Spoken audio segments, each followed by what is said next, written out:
Oh,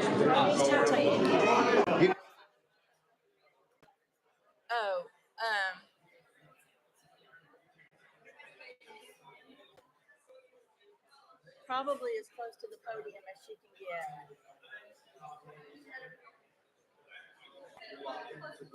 Yeah, but I don't have this until you go live, I don't think.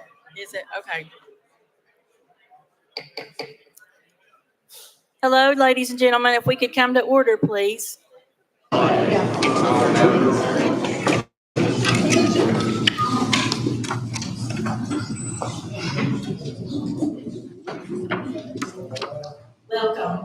to the October 21st, 2024 meeting of the full Board of County Commissioners. It is 6:01, and I call this meeting to order. As we begin our evening, I would like to take a moment to reflect on the positives of the past month. We have no lives lost in Carter County. Ready to go. We have witnessed a coming together of neighbors to meet the needs of the hurting community. We have seen generosity bestowed on us from far and wide by carload and by truckload. And most importantly, we have seen grace and mercy for each hour from our Heavenly Father. We want our citizens to know that we care. We are working to restore our community, and we will come back stronger than before. This has been a stressful time, and it's not over. We have not been perfect in our actions, but we are learning. The main thing is for us not to let this storm divide us and tear one another down. Emotions run high at a time like this, and it's easy to say things we could regret. I know I have. In this room tonight, I ask that all comments be professional, constructive, and with the intent to make us better and not to harm. God bless all of you, and now let's get this meeting underway. First on the agenda is our courthouse emergency egress plan, to be brought to us by Shannon Winters of the EMA office. Good evening, everyone. Welcome to our meeting on behalf of the Emergency Management Agency here in Carter County. Just a couple of pieces of information. Restrooms are located to my right, your left on the hallway. Both of those are ADA accessible. We also have restrooms located downstairs also if those fill up. In the event of a cardiac emergency and an AED is needed, there's AEDs located in both the second and the first floor elevators. Also, if in the event of an emergency and we need to evacuate this room, we ask you to safely and orderly evacuate to the left, my left and your right, down the front of the courtroom and front of the courthouse, and stay to the left and wrap around to the back side of the courthouse, and we will meet in that rear parking lot. Thank you.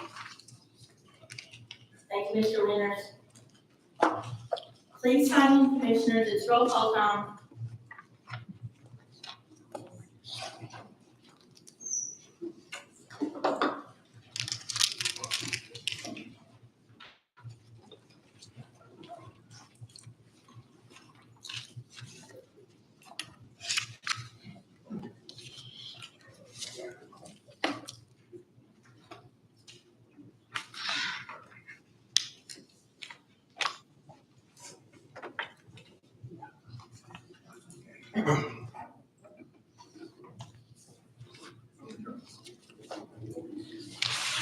Okay, so if I'm counting correctly, we have 22 present. We do have a quorum.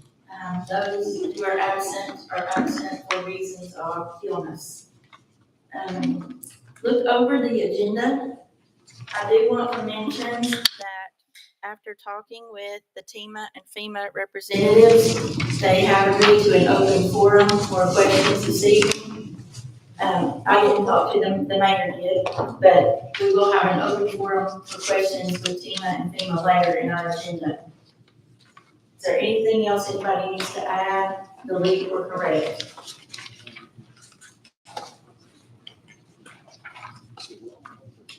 Motion to approve as presented. All right, so we have a motion by Aaron Frazier and a second by Avery Nguyen. Any discussion needed on the agenda? Let's vote to approve the agenda. Willie Campbell.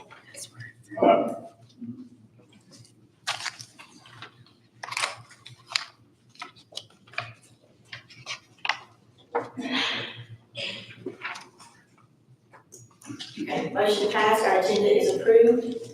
We now go into a time of prayer together and the pledge for our great country. The prayer is led by Willie Campbell, Commissioner, and the pledge is led by Commissioner Charlie Holmes. Gracious Heavenly Father, God, Lord, as we bow our heads, Lord, grace, Lord, we want to thank you for this beautiful day.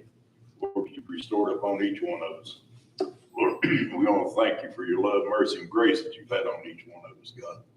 Lord, tonight we do pray for each one of these teams, Lord, that's tonight, Lord, they're working together, Lord, to try to help this county. Lord, there's so many of them, so many volunteers. And as Ginger said, Lord, we just thank God, Lord, that you spared lives, Lord. We know that some of them wouldn't, but we pray for those families, Lord, that you give them peace and grace in their heart, God. Lord, tonight we do pray for this commission, Lord, that we be servants to you and act in a godly way. Lord, we just give you honor for this day. Once again, Lord, we thank you for each one who's took part, God. There's a lot of people out there, Lord, that's lost tonight and undone without you, Lord. God, we know, Lord, that you sent your only begotten Son that said that whosoever believes in him should not perish, but have everlasting life. Lord, we pray tonight, Lord, that we put this in our heart, Lord. Meditate upon it. Lord, we ask these things in thy name. Amen. Amen. Salute, pledge. I pledge allegiance to the flag of the United States of America and to the republic for which it stands, one nation, under God, indivisible, with liberty and justice for all.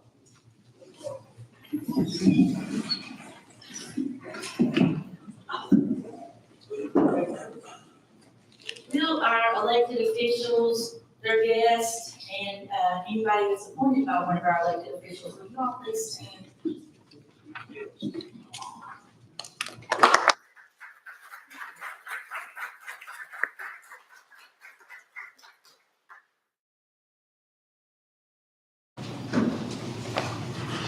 We will move into an important item of the evening. Item 8 is the team of FEMA update. We will be hearing from Patrick Sheehan, the FEMA director, Daryl Ragu, the FEMA federal coordinating officer, and Nancy Devine, the FEMA senior federal coordinating officer. We've got at this time, and anybody else that I might not have a name for.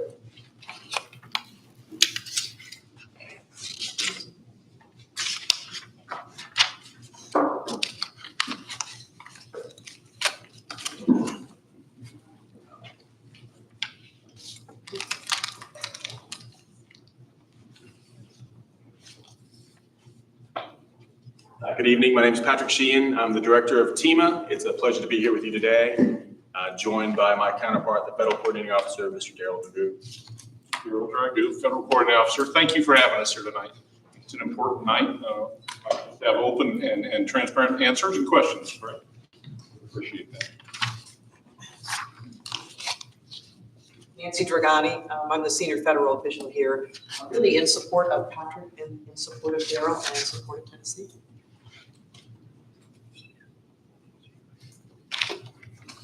Okay, again, thank you very much for your time, your dedication to our questions this evening. So, commissioners, I know some of you have already presented questions through our mass email. So if any one of you that's prepared would like to begin, Mayor Woody, if you want to begin, you may. Just whoever wants to open the floor for questions. I'll go ahead and hand this to Patrick and Daryl. This is some general questions that I had put together. I had an answer to, but the commission and the public may not. May I go ahead and start with the first? Yes, please do. The first question being, how does a county get a federal declaration? I will not stand up here and tell you it's not a little bit of a convoluted process. But what happens is, to get a county declaration, an event occurs, it's like Hurricane Helene. And generally speaking, we come in and we look at, with the state, it's a joint effort, look at the amount of damage that's been caused by that disaster. They assess the amount of damage that's happened. They put it into a compiled report that goes up to headquarters for us, Washington DC, and the White House. And based on the information that we receive, based on all the data that's collected by TEMA, by your own county, by the cities, it tells us how much damage there is. The president then determines whether or not there can be a disaster declaration. For our purposes, okay, it's declared by county. We don't declare it by an individual city. So it's always declared by county in a disaster declaration based on the information that we receive ultimately from you. That's how that first one worked. So we had first received a federal emergency declaration, which is when we were seeing the initial impacts of the damages from the storm that was on that first night. And the next day was granted. The next day, or a day and a half later, we requested a federal major disaster declaration that was expedited. And that was granted about 48 hours later. Carter County was included in both of those declarations. Question or be glad to address anything if you have a question on top of that. Okay, commissioners, I'm just gonna rely on you to either, request to speak, raise your hand, however you wanna handle it. If nothing else comes from you at a certain time, they'll continue with the mayor's list. The next one is, why did Tennessee get a declaration so fast? She had already explained it. When Hurricane Helene hit, there was an emergency declaration. The state requested that declaration through the governor's office to the White House. And they said, yes, in fact, based on the amount of damages and what we see immediately, we'll do an emergency declaration that opened federal support to the families. So it can happen really quickly. What is the difference in IA and PA? So individual assistance and public assistance. And this is a very critical thing on how we provide support. So I'm going to start with the one that is direct to the survivor, individual assistance. When we speak to individual assistance, we ask people to register, put in an application for FEMA assistance. Individual assistance is directed solely to the survivor household. That's where that goes to, only the survivor household. Public assistance is another program. The public assistance program, which has been approved, applies to local governments, communities, taxing districts, could be a school district, a fire department, a city, the county. That's where that funding goes to, and only to those entities. The two never mix. Individual assistance goes to a survivor only. Public assistance will go to a local unit of government. Or eligible nonprofit. Eligible nonprofit, thank you. They're also included. And public assistance, just to add on to what the FCO and the FCO said, public assistance pays for things like reimburses communities to rebuild roads. It could be damage to public infrastructure. It could be buildings that were damaged, and we'll work those programs through the state of Tennessee. So there are different programs that provide public assistance to help governments recover from an event like this one. So the damages to the water system, the emergency protective measures needed to restore pressure, the extraordinary measures that the jurisdiction needed to do in order to stabilize that and get it back up and running, debris clearance, those things are public assistance. And I know for me, 22 years into this profession, I still think of, I learned about public assistance being welfare programs, service programs. In emergency management speak, it is about government support and nonprofit organizations. So I will add on to the individual assistance and public assistance piece, okay?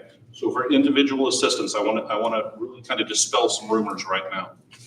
We speak to it in terms of grants to a survivor household or a home. Very important here. It will not affect your taxes. It won't affect Medicare or Medicaid or DSNAP or anything else that's being provided. Okay? That's a grant to an individual, to that household. The only thing in that program we're not allowed to do by law is to cover anything that's already paid for by insurance. So if insurance has already paid for damages to your home, you can't cover that portion. We can only cover the uninsured portion of the damages through FEMA. Some very unique things. There's been some rumors about that we would take, it's going to come in and take your property or take your donations. We cannot do that. We don't take anybody's property. We won't take your donations. We won't prohibit any donations from coming in. We can't confiscate anything. It really is about letting somebody get some assistance and kind of jumpstart that recovery. It will never cover absolutely everything. That's why the primary forms are always insurance does.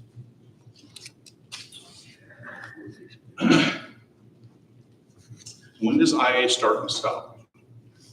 Today. Okay? When the president declared the major disaster declaration on October 2nd. Typically, individual assistance is allowed for 60 days from that date. So December 2nd is when everybody needs to register. That's why we put this within 60 days of the date of the declaration, October 2nd. We need every survivor out there to register for assistance. Now, we can work with the state, because we're here to support the state, how the process works, as they manage this, to extend that period if we're asked. Generally speaking, that's an additional 30 days. That request has to come. So what we do is we wait into the 60 days. If we get a request, we process the request for an extension. Our biggest thing right now, everybody as quickly as we can, is let's get survivors to register. That's the only way we can start. There's 4 different ways that we do it. Our phone number, and I'd be glad to give that to you. Websites, we have disaster recovery centers. I'd like to make sure I get those down, so I'll read them off. But that's the fastest way to get assistance in that first time frame. And it's usually paid in as quickly as possible. So in terms of timing, there's not a set of payments that's made over some period of time. And once the eligibility is determined, those payments are made via direct deposit. Generally speaking, right now, with all the disasters going on, okay, all over the area, we're looking at somewhere around 7 days to see the funding in your account once it's been approved. So every individual that comes in for this program is very unique. We don't just have a one for your damages. We have to sit down with each individual and we work through the disaster assistance application process and determine what they're eligible for. That's a key. So everybody gets something designed and placed for the individual, for that household. The second piece is, and I'm sure this is happening, we've been seeing what we call the denial letters coming out. I'm going to ask everybody in here to make sure you amplify this message. I'm the first to tell you our letters are horrible. They're horrible. The first thing it says is you're denied. We need them to hold on to that letter, go to the very back of the letter, read through it. And oftentimes what we find is we're missing a piece of documentation. Might be a piece of something for insurance. Might be an ownership document. It could be a receipt that they haven't turned in. So if they receive a denial letter, and those are starting to come, I ask you, please tell everybody, go to the disaster recovery centers, go to the multi-agency recovery center, and sit down with one of our specialists and let them go through it with you. It is solely their job to make sure that we get a survivor every penny we can of individual assistance money to them that they're eligible for. So that is critical that they don't throw that letter away for us. If it's okay, I did want to interrupt you right here. We've got a commissioner ready to go. And Miguel, you have the floor. All right, thank you, Madam Chair. On your individual assistance and your public assistance, what is your percentage that FEMA covers? So on the website, it says 75% for the county to cover 25%. That, if that's accurate, that'll be crucial for this body to know. Yeah, so right now the cost share, so individual assistance, the state picks up the non-federal share, 25% for individual assistance. FEMA, on behalf of the state of Tennessee, covers that cost for individual assistance programs. For public assistance, current federal cost share is 75%, 25% non-federal share. In most disasters, the state of Tennessee, FEMA, on behalf of the state of Tennessee, covers half of that 25% cost share, non-federal. So 12.5% FEMA would cover, 12.5% would be to the jurisdiction. We're working to see what kinds of additional things we can do to alleviate even that burden. When those decisions are made, we'll be sure to communicate that. It did, thank you. Commissioner Hill, do you yield the floor? I do, thank you. And you have anything on the floor? I just wanted to ask, I know some of the folks that I'm dealing with, you're saying they just need to go and register, they're starting to get letters in return, email, phone calls. I know I've had some say that they check back, even if they register, they were saying, oh, you didn't reply to some of the emails. But we have areas that do not have internet, they don't even have phone service backup. What and how are you working it out as far as follow-up with individuals that register? But there's not even a mail service going down the road yet. I mean, that's a big thing that I'm finding is once they're registered, then what if they are not able to continue any type of communication? Excellent question, excellent question. So typically, under a standard program, let's say a standard individual assistance program, most applicants are called 3 times. If they don't answer within 3 times, then they go to a separate list where they're put on hold. Okay. So here's what we've done with TEMA. We brought in what we call an enhanced applicant services team. So that's our team, and it is going to be phone calls with local numbers. They will literally keep calling and keep trying to contact somebody that has registered that still needs to put in information. That's one line. The second piece of this is we have what are called disaster survivor assistance teams. I don't know if you've seen them out in the area. They've been working with the county mayor and the local officials as best we can. Some of you have been with some of these teams, I think. Those are the teams that will physically go out to somebody's door and help them get the information we need or the answers and put them in the system so we can move their application forward. The only other way we can do it is if they come to one of our disaster recovery centers, if they can get there. So if we contact somebody and they say, I don't have internet, I can't get in, then our goal is quite honestly send one of our team members to them so that we can help them register and get everything put into place that they need to get in. I guess my question is after they're registered, because I've heard from some and they're like, I got registered, but now I don't have the ability, and I don't know who these people are, where they get that I registered with, and they're not getting any responses. So, okay, I tell you what would help me greatly on that as the federal coordinating officer is if we could go through maybe the mayor's office, if she's willing, if we have those names so that we can get back out to them. Because if they've registered and they're not getting a response back, we can get somebody out to them or have somebody call them direct and work through the process. They should not be sitting without an answer if they've registered. The key behind a registration for us is this. They have a very unique registration number. They should never give that out unless they know they're talking to FEMA. That's number one. That prevents people from, quite honestly, scamming them for repairs and getting their money back.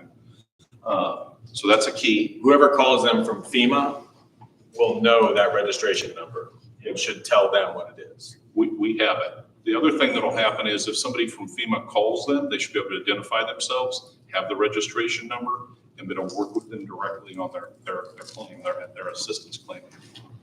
If somebody comes to the field, they should have our ID. They should have the registration number.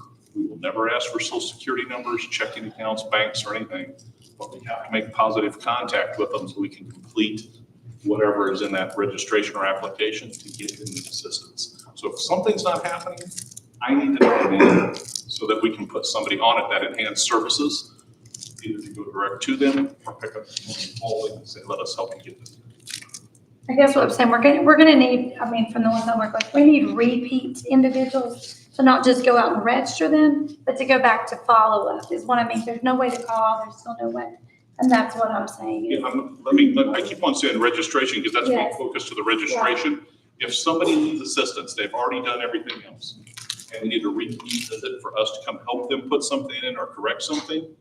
That's what our teams are supposed to be doing. I'm sorry, my brain goes right back to registration. I'm so used to using it. Yeah, we have teams that are just for that. Their job is to make sure that whoever gets the help they need to complete what they're supposed to be doing. Get that claim in. But if you have a list of names, anybody, if you have those names, if we can get them, we can put somebody on top of it to make sure that they're doing what they're supposed to be doing out there. I will upfront tell you this. The information for us is called personal identifiable information. The name is what we'll need. We don't want registration numbers or anything else, just the name, so we can reach them. Maybe when you have the floor. You said that some of the denial letters are going out because of maybe a lack of a piece of paper, information, or what have you. Is there a time limit on how long before they have to be? Once a person is in, I say it, once a person has registered, there's not a time limit, okay? We can go back and go back and go back. What happens is if they're denied for something because that piece of paper wasn't in, that's when we need to make sure that we get attached to them, make sure we're contacting them, and make sure that we get it in as quickly as possible to get their funding back out. The only time that we, and it's a technicality for us, if it passes the end date, say 60 days, if they apply after the 60 days, then we have to sit down with them and determine why. Okay, there was an illness, they're out of town, something happened, they couldn't reach us. Then we can help them register. But we have to do that direct. So it's usually after the time frame that we allow for registrations that occurs. If they've registered, you put stuff in. The reason I was asking is because a lot of these folks lost everything. Right? They lost their house, the papers in it, everything. And it's near impossible to get some of the documentation replaced. There's other ways to achieve the documentation requirement. So, but sitting down and talking with one of these enhanced applicant services personnel is how to do that. That's really the best way for them to do it. Because if they're missing something, pretty sure I would give you 90% of the time, the enhanced applicant services specialists, the people that we use that do this, can get somebody where they need to be. It's a rare case where they can't, unless it's just something that's not, we can't prove or be able to put in the system. Because we understand that people have lost homeowner papers, they've lost insurance papers. Their goal is to overcome all that for somebody, figure out the way to yes. And we're tracking when those kinds of problems are arising and paying attention to it to make sure that they're getting supported. That's one thing I will say, being here, with the pleasure of actually being able to serve here in Tennessee as a coordinating officer is Patrick and the mayor. It's a constant exchange of information and a constant exchange of what if and how to and what can we do to support, so that we're going to let people first and the communities home.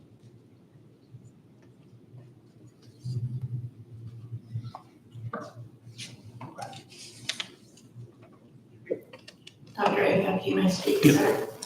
Thank you, Madam Chair. On the public assistance side of the House, as you all probably know, we're in an emergency period where financial decisions are made by two people in this county, the mayor and the finance director. When we turn that list back to you on all the purchases that we have made, how are those vetted? And what do you determine is in and which are out? It's a very good question too. So you're making a lot of purchases and procurements right now in the emergency provisions. And this will extend to what we call permanent work, the actual repair of things. Okay, not temporary, but actual permanent repair.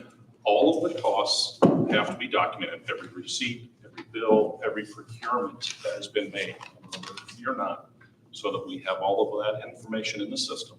We also have to have all the insurance documentation, documents, photos of the damage, could be assessor reports, anything that you can imagine that you would use. And I always tell people this, like you're reconstructing the facility, everything that goes with it, plus your insurance, has to be provided to us.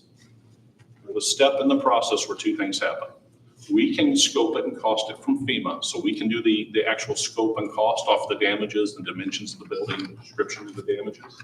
Or you can also have the city or the county or the state scope and cost. And that's where we get down to determining exactly what is eligible. For our purposes, it has to be disaster-related damages. And we have to be able to document exactly everything, up to codes and standards, inclusion of systems that are, words that they use that are connected to another system that are dependent on it. so that we can come up to a final cost. All of that is available through a point of contact through the county or the city proper, and one point of contact so that we can make sure everything is in line. One of the things that happens in our system, because, how do we know how much? Who's going to determine how much? We just can't come in and say it's X dollars. That has to be literal sit down and work through with you, the commission, with the county, with whoever, so that we come up to a dollar amount that works for the repair or replacement of a facility, a culvert, a road. Okay, does that help answer some of it? There'll be project worksheets formulated. Yeah. So PWs and documentation gets submitted against those. People from my team, vendors that work for us, and FEMA personnel evaluate those and communicate back to the jurisdiction around eligibilities. Some of these can be expedited. We call it expedited and advance pretty quickly. Other ones take time. If you're building a bridge, you're fixing a damaged facility. Could be a school, could be a courthouse, could be vehicles. Some of those can move pretty rapidly. Other ones take time because you have to have architects and engineers and get them up to codes and standards and work through the process to get everything redone, replaced or repaired. Okay, and we have some key pieces in there. Insurance, pictures. We do site inspections. We'll send out site inspectors for us, from us to go take pictures and walk through the damages with you, so that we're just not walking by going, well, this is damage, not that. They actually have to work with you to do a site inspection to see what damages are there that you've identified first. And oftentimes we find additional damages, to be honest. We can attach to it and say, now, wait a minute. You sure that wasn't damaged before? Because when we look at this, that couldn't happen if this didn't happen. So we try and maximize what we can. Madam Chairman, I have one more Can you say question, you and have the floor, then I'll please? yield back. I presume that when we submit this list to you, we have a running list already, that you will look at one, we have proper documentation. You will go down the list and you will determine if that is a legitimate reimbursement item or not. Absolutely. Absolutely. So the project list is what we speak to. So you'll provide us with, in fact, it'll be coming rather quickly. Okay. There's going to be some applicant briefings the state puts on. That's mandatory. Started today. I don't remember which counties off the top of my head, but I can't right now. And what will happen is you will literally provide us a list of all damages at all locations. And we will walk that list with you and set up what Patrick called a project worksheet. And from there, as we go through it, we'll determine whether it's eligible or not for FEMA assistance. Nothing's thrown out on the front end. We try and go with yes, and then have to work our way backwards if things can't be proven, or there's no maintenance records on something, or the damages weren't from the disaster, it's from something else. We try and walk that project worksheet. So if you have a list of 500, we start with 500, and we can add to it. Right, and I would also presume that items on that list that you determine were not a damage. But let's say we just wanted to purchase something because it looked good. We wanted to purchase it. You will know that responsibility, that cost could be deferred back to the county, even though we've already purchased it. I'd give you a 99% chance that is an absolutely true statement. Thank you, sir. I yield back, Madam Chair. Madam Chair, Yes, may I have the thank floor, please? you, May, sir. So on that question, so vehicles, equipment would be things purchased that were not damaged in the storm would not be covered by FEMA reimbursement, correct? I'm not going to give you an absolute yes or no, and here's why.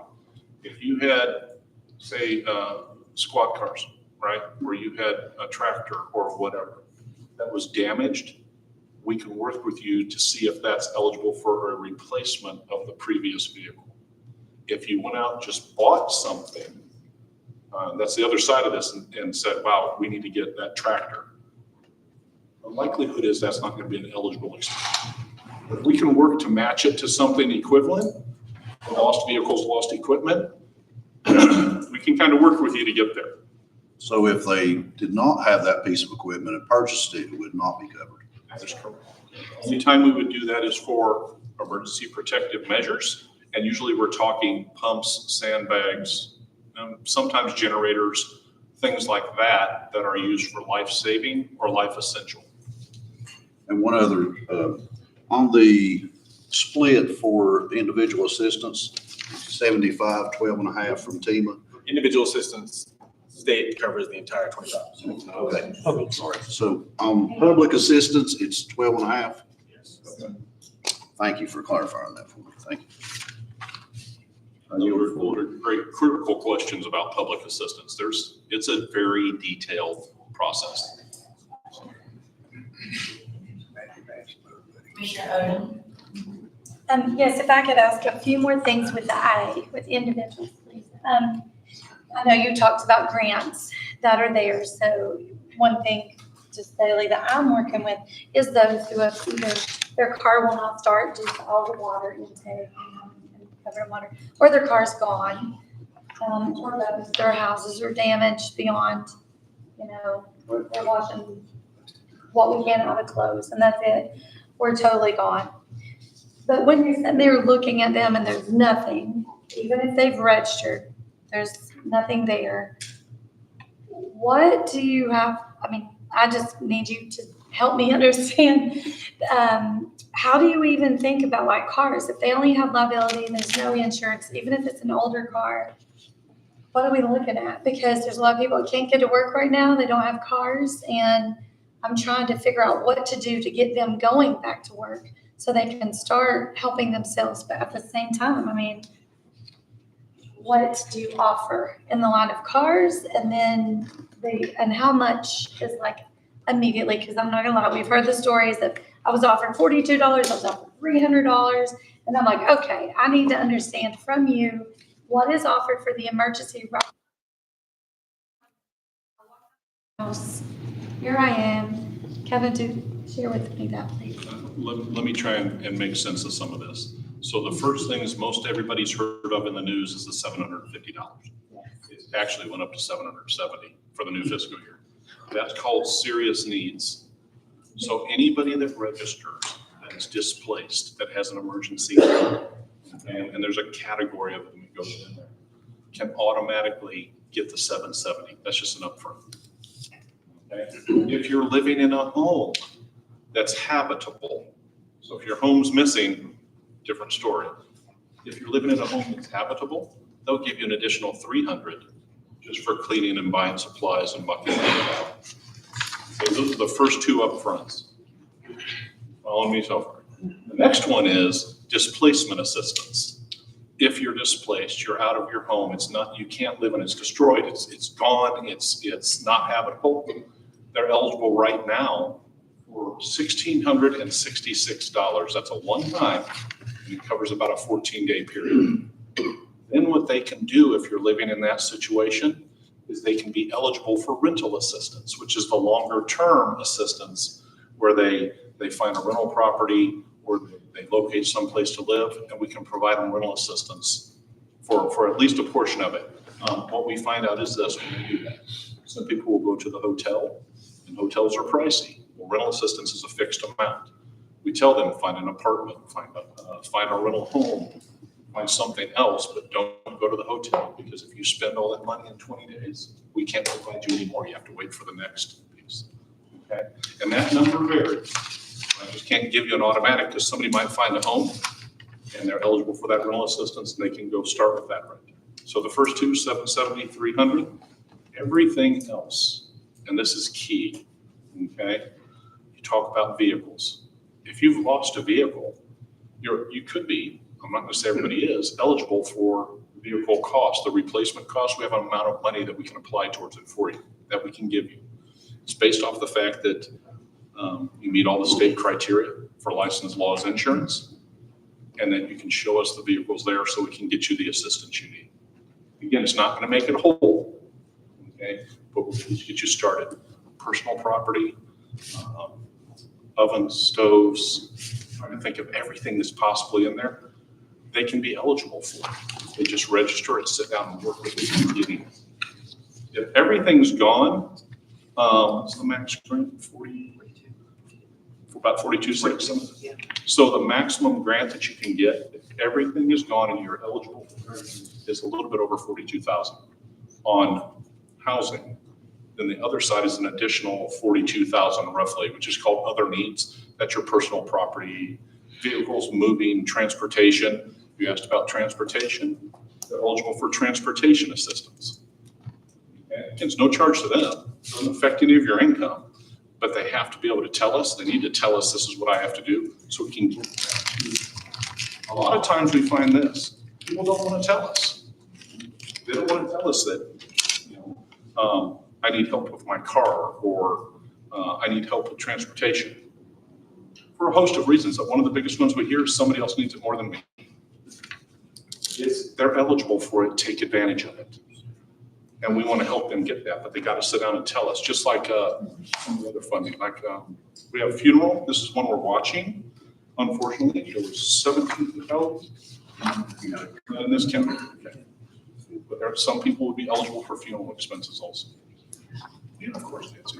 The other thing that I want to add to what we call the other needs assistance, which is personal property, furniture, bedroom suite, dining room suite, washer dryer, anything in the house, not the structure, but in the house, could also include accessibility aids, wheelchairs, or things like that. One thing that I want to let you know is it's not like insurance. I'll use myself as an example. I have a 3-bedroom house. I'm a widow. My children are in college. So I'm the only one who lives in my house. If I lost everything in my house, FEMA's not going to give me money for 3 bedrooms because only 1 bedroom is essential for me. If I have a family room and a living room, I'm going to get 1 couch. So you will often hear, I had $70,000 worth of property in my house, but I only got X amount. That's because we're not going to replace everything. We're going to replace what's essential. And then that starts, as Daryl said, the kickstart on the road to recovery. And I just heard that a couple days ago, so I did want to tease that out, because you may have people who say, I had a $130,000 property and I just got a $17,000 check. How come? Because that's the way the program works. It's a kickstart, a jump start, not a replacement value. Does that make sense? Yes, and that's one of the issues. Like right now, some of the areas that flooded are not in the flood zone normally, or they didn't have flood insurance. So like one individual, they owe $112,000 on their house without the flood insurance. So you're saying, what's covered, and you're saying the max amount that they could get for the house is $42,000. You got to look at the difference that's owed, and then they're sitting there still with everything has to be gutted and everything gone. How can they afford to do this? That's what we're sitting here looking at daily. And that's why we're blessed to have a lot of people from out of town, a lot of Christians and groups and everything working for free, getting their houses and trying to get in materials. But I hope you understand the frustration that people are feeling. And I know we all do in here. It's like, we know it's something, but when you still have that bank loan that's going to be wanting their money, and you don't have a house, and you have nowhere to live because you're only going to get a max of $42,000 for your actual structure. That's where I'm asking, is there any other programs that you know of? There will be donations available, there'll be gifts. So you talked about the volunteer organizations there already, the Appalachian Service Project, which I think is headquartered in the city, right? Or it's close by. So I know they're out there walking, because they walk in Carter County. They walked the street with me and the mayor and the governor. And I know they're out there helping to muck and cut out drywall and do things like that. There'll be those kinds of things as well. There'll be charitable donations will start coming in. These survivors, that will help. But nothing's going to make them whole. It's just not a program to do it. And I hate that. I wish there was more we could do, but. One last question. I'll hush for a while. These have all been unknown. So what if they are given a place to live for free in a camper, and the facility where the camper is placed for free? Can they still receive their displacement money and their rental assistance? Absolutely. You said if it's a rental assistance, if they're not having to pay for it, but we're only doing that to help them out, is there anything as an organization that we can do to have them, this is how much it would normally cost, but like say if another place, so that way that family can still get that rental assistance. I don't know how we do this. I'm just asking you ideas. We have to be able, the only way we can get rental assistance is if we see They that actually they are paying rent. But if they have to pay for maybe a campsite, but not the camper, then they could get assistance. We're going with that, yes, if they're paying for that campsite and electric, then yes. Now, there's one other option, and I'm gonna try and understand, say you had that $112,000 home. And FEMA was able to get you the max grant of $42,000, that's a number, a little bit more in there. I'm gonna assume they had insurance or not have insurance. Well, they didn't have flood insurance. Okay, you're still eligible even if you don't have flood insurance for FEMA. So, Yeah, but I mean. but for the to cover home the itself, rest. the only other option is small business administration. And that is a loan. So a lot of times what people do, and I know it's not the best case for everybody, but a lot of times what people will do is they'll receive their FEMA assistance and go apply for the small business administration loan, and they're super low interest, long term, and they'll get that loan so they can do what they need to do to rebuild. It'll help them financially because they still have a mortgage and they can still, but it is an option. They can't afford it to get them back in the house. FEMA will never, with our assistance programs, be able to rebuild somebody's $130,000 or $100,000 or $50,000 house. Just not gonna. It's just, if they qualify for an SBA loan, they don't have to take it, but they should maximize their options. Every option to give themselves flexibility. You can be approved for an SBA loan and the money is set aside. You don't ever have to take that for a year. After a year, you'd have to reconsider, but for a year, it's just sitting there. You see a lot of people do a lot of that, but it doesn't help everybody. If I can add on to the displacement grant, the displacement assistance grant, that is an upfront 1666. If you've been displaced from your home and you qualify for it, you will receive that grant. It doesn't matter where you go. It doesn't matter if you're on grandma's couch for 14 days. You don't have to keep receipts. That is the one grant, much like the serious needs grant, where nobody's going to come back and say, well, wait a second, you weren't in a hotel, you were in this other environment that didn't require you to pay. That particular program does not require receipts. So I want to make a distinction between rental assistance, which does require some kind of certification that that there's money owed, versus the 1666 displacement assistance. That's the upfront. That's the upfront. Todd Smith, you have the first turn.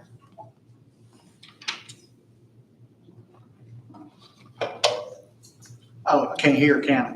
Oh, I'm sorry. I was looking back there, so you were talking to. Okay. Thank you, Madam Chair. To circle back around to public assistance,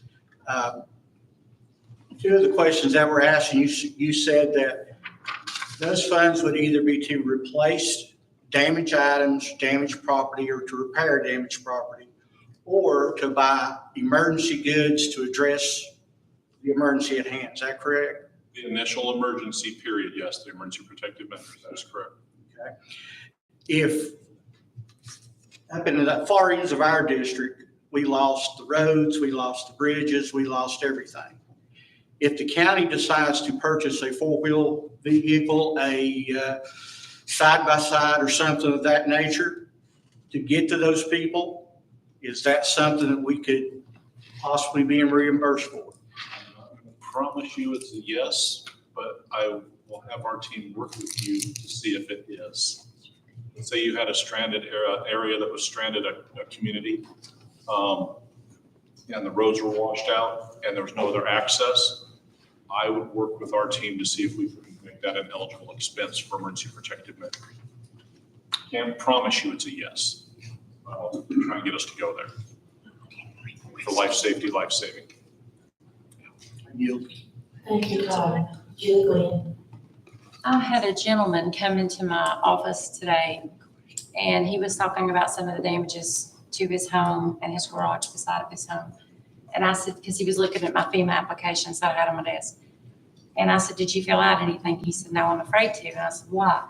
He said, because what if they come in and they come out for an on-site inspection? He said, and they condemn my home. He said, that's all I've got.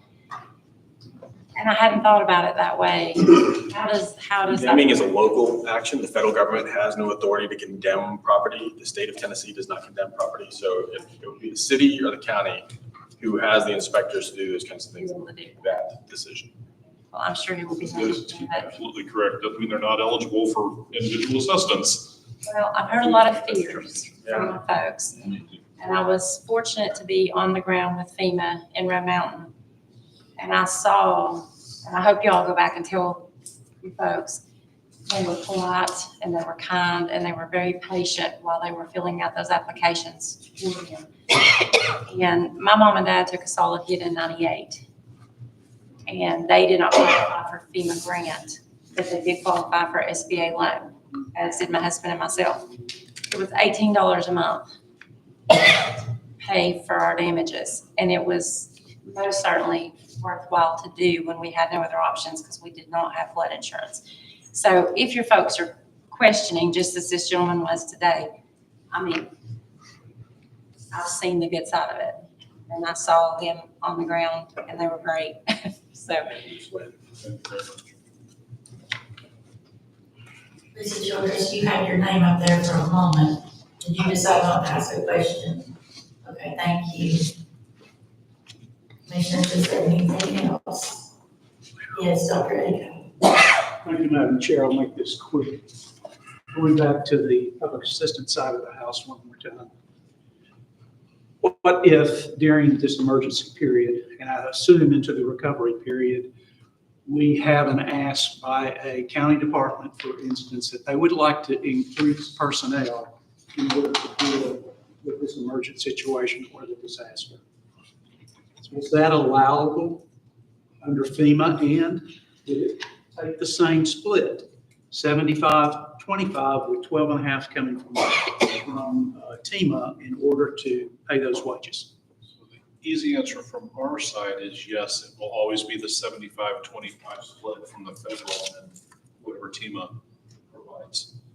Hiring additional personnel, that can be tricky for us.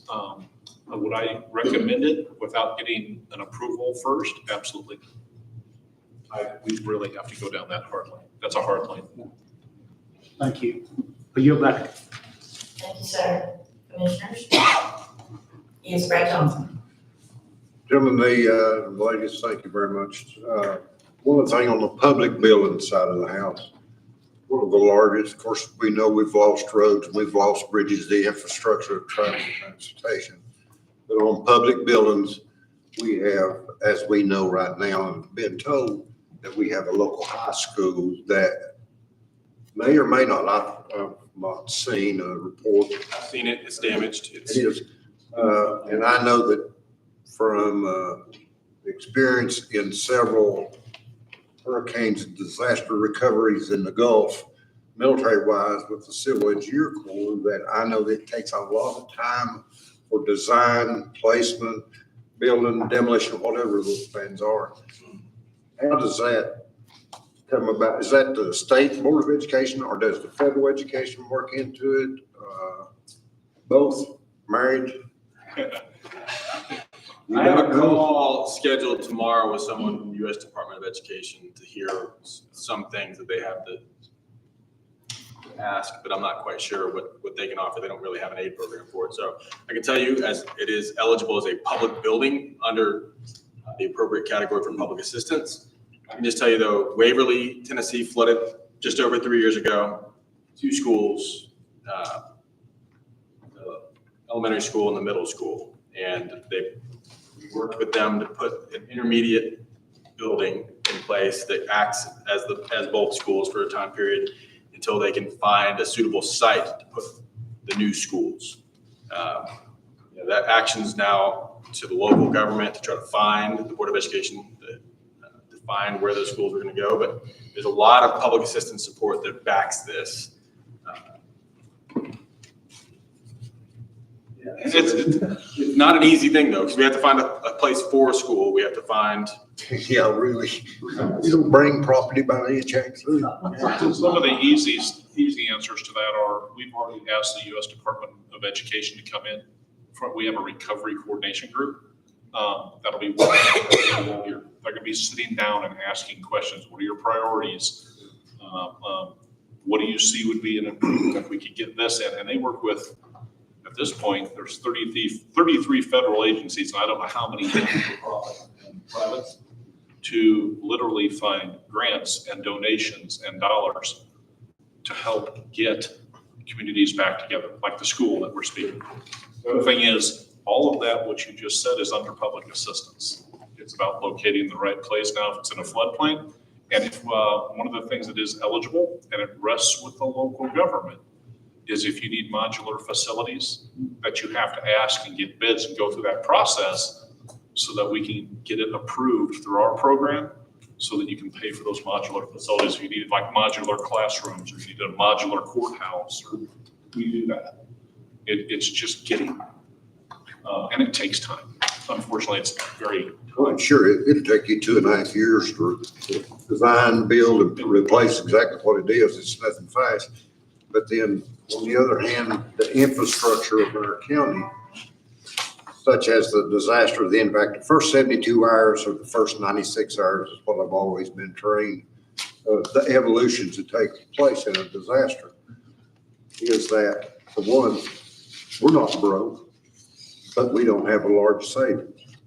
And we know without a doubt the first 72 hours, there's a lot of reaction taking place, because this being the number one storm of everybody's life, decisions had to be made by people who it's their first experience also.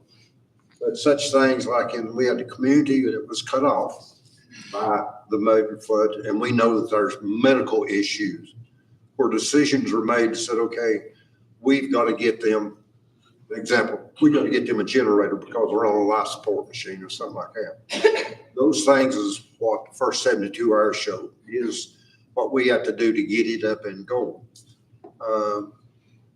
Items like that, I hope, has great credibility when it comes time to review our list, because we have a panel that was designated by this county court to review it weekly to make sure that it stayed into a certain line. And that's the type of things that we've had to be confronted with. But what would break our backs is the slow return on reimbursement. Yeah. Because see, of course, I know y'all experienced in it. You too, sir, your 20 years. You go in, you've been devastated a community. That means you've lost taxable property. And it just so happened this next year's reappraisal, and now you're down 150, 200 homes, and you had to recruit, but the business on the infrastructure still has to go on.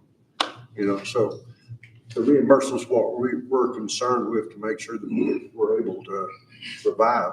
Good documentation submitted timely, working with your team of my staffer who will be working with you guys to get those things processed and adjudicated on a regular basis, and ensure that there is a regular injection of reimbursement. We will expedite everything we can. It's all based on documentation. And we tell those people every day, your documentation should have started day one. And let's make sure we have everything we need so we don't have to get into bumps and grinds of figuring out where's that receipt, where's this. And we don't expect perfection. So we'll highlight the problem areas. We'll work with you to adjudicate what we can. It'll be things like, just don't cut it. Some things don't go. Some things are just gonna be a no. Yeah.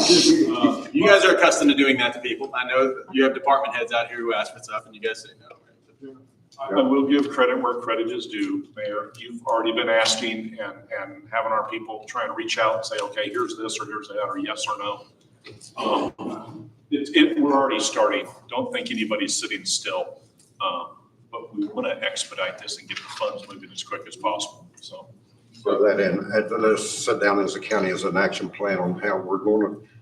The county has been great in recovery, and we're still a long ways down the road, but still the effort is there, such as the school portals. And I feel the gentleman to your all's backside, Dr. Carpenter, is the director of schools.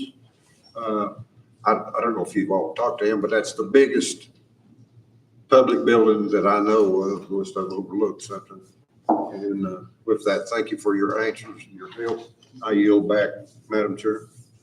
Okay, maybe I'm gonna give you the floor, but I can tell you that I'm reading the room and the room is restless.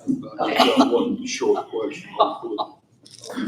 I'm hearing from some people, if they get reimbursed for individual assistance for where they're living for a destroyed or totally destroyed home, can they rebuild back in the same place? And if it happens again later, will they get done again? Okay, so I'm gonna go two paths here. If they're in the floodplain, okay? Could boy, this is gonna be a bad answer. Could FEMA say, we gave you money, you can't build there? At the end of the day, I would arguably say no. However, the local jurisdiction in the floodplain, you have a floodplain manager, can say, not allowed to build in the floodplain, not allowed to rebuild. And we have very distinct laws regarding destroyed or what we call substantially damaged homes that we will not allow funding. They would have to move. Now, if a house in 98, for instance, flooded, and again received substantial damage, Would be. Now, we always work with, there might be a piece of the property that's out of the floodplain. That might be their option. Okay, but if it's in the floodplain, we can actually at some point say. you think about it in terms of an investor. Right. And we know generally where God's physics are God's physics. Water is going to go where water is going to go, knowing that this was a much bigger event than even the 1998 flood, or I think there was one in the 1970s as well.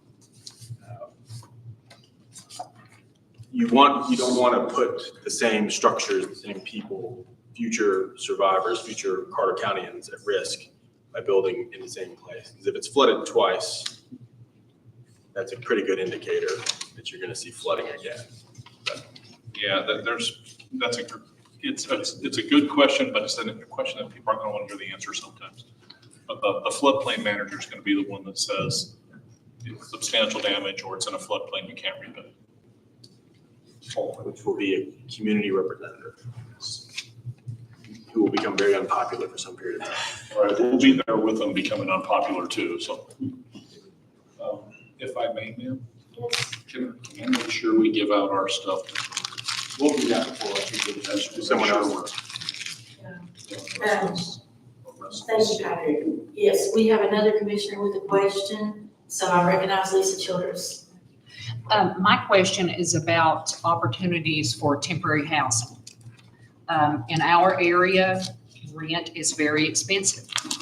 And in Carter County, there's limited places, houses for rent, apartments for rent, condominiums for rent. Is there any type of temporary housing, like something I know many years ago when they had other disasters like this, there were tag-along campers, possibly mobile homes. Is that an option for Carter County? The state of Tennessee has requested what we call direct temporary housing from FEMA. And that is actually from my desk, I recommended approval. And there's a lot of provisions that go with it to ease some of this. It's went to the region and go to headquarters for approval. I'm hoping to see that approval relatively quickly.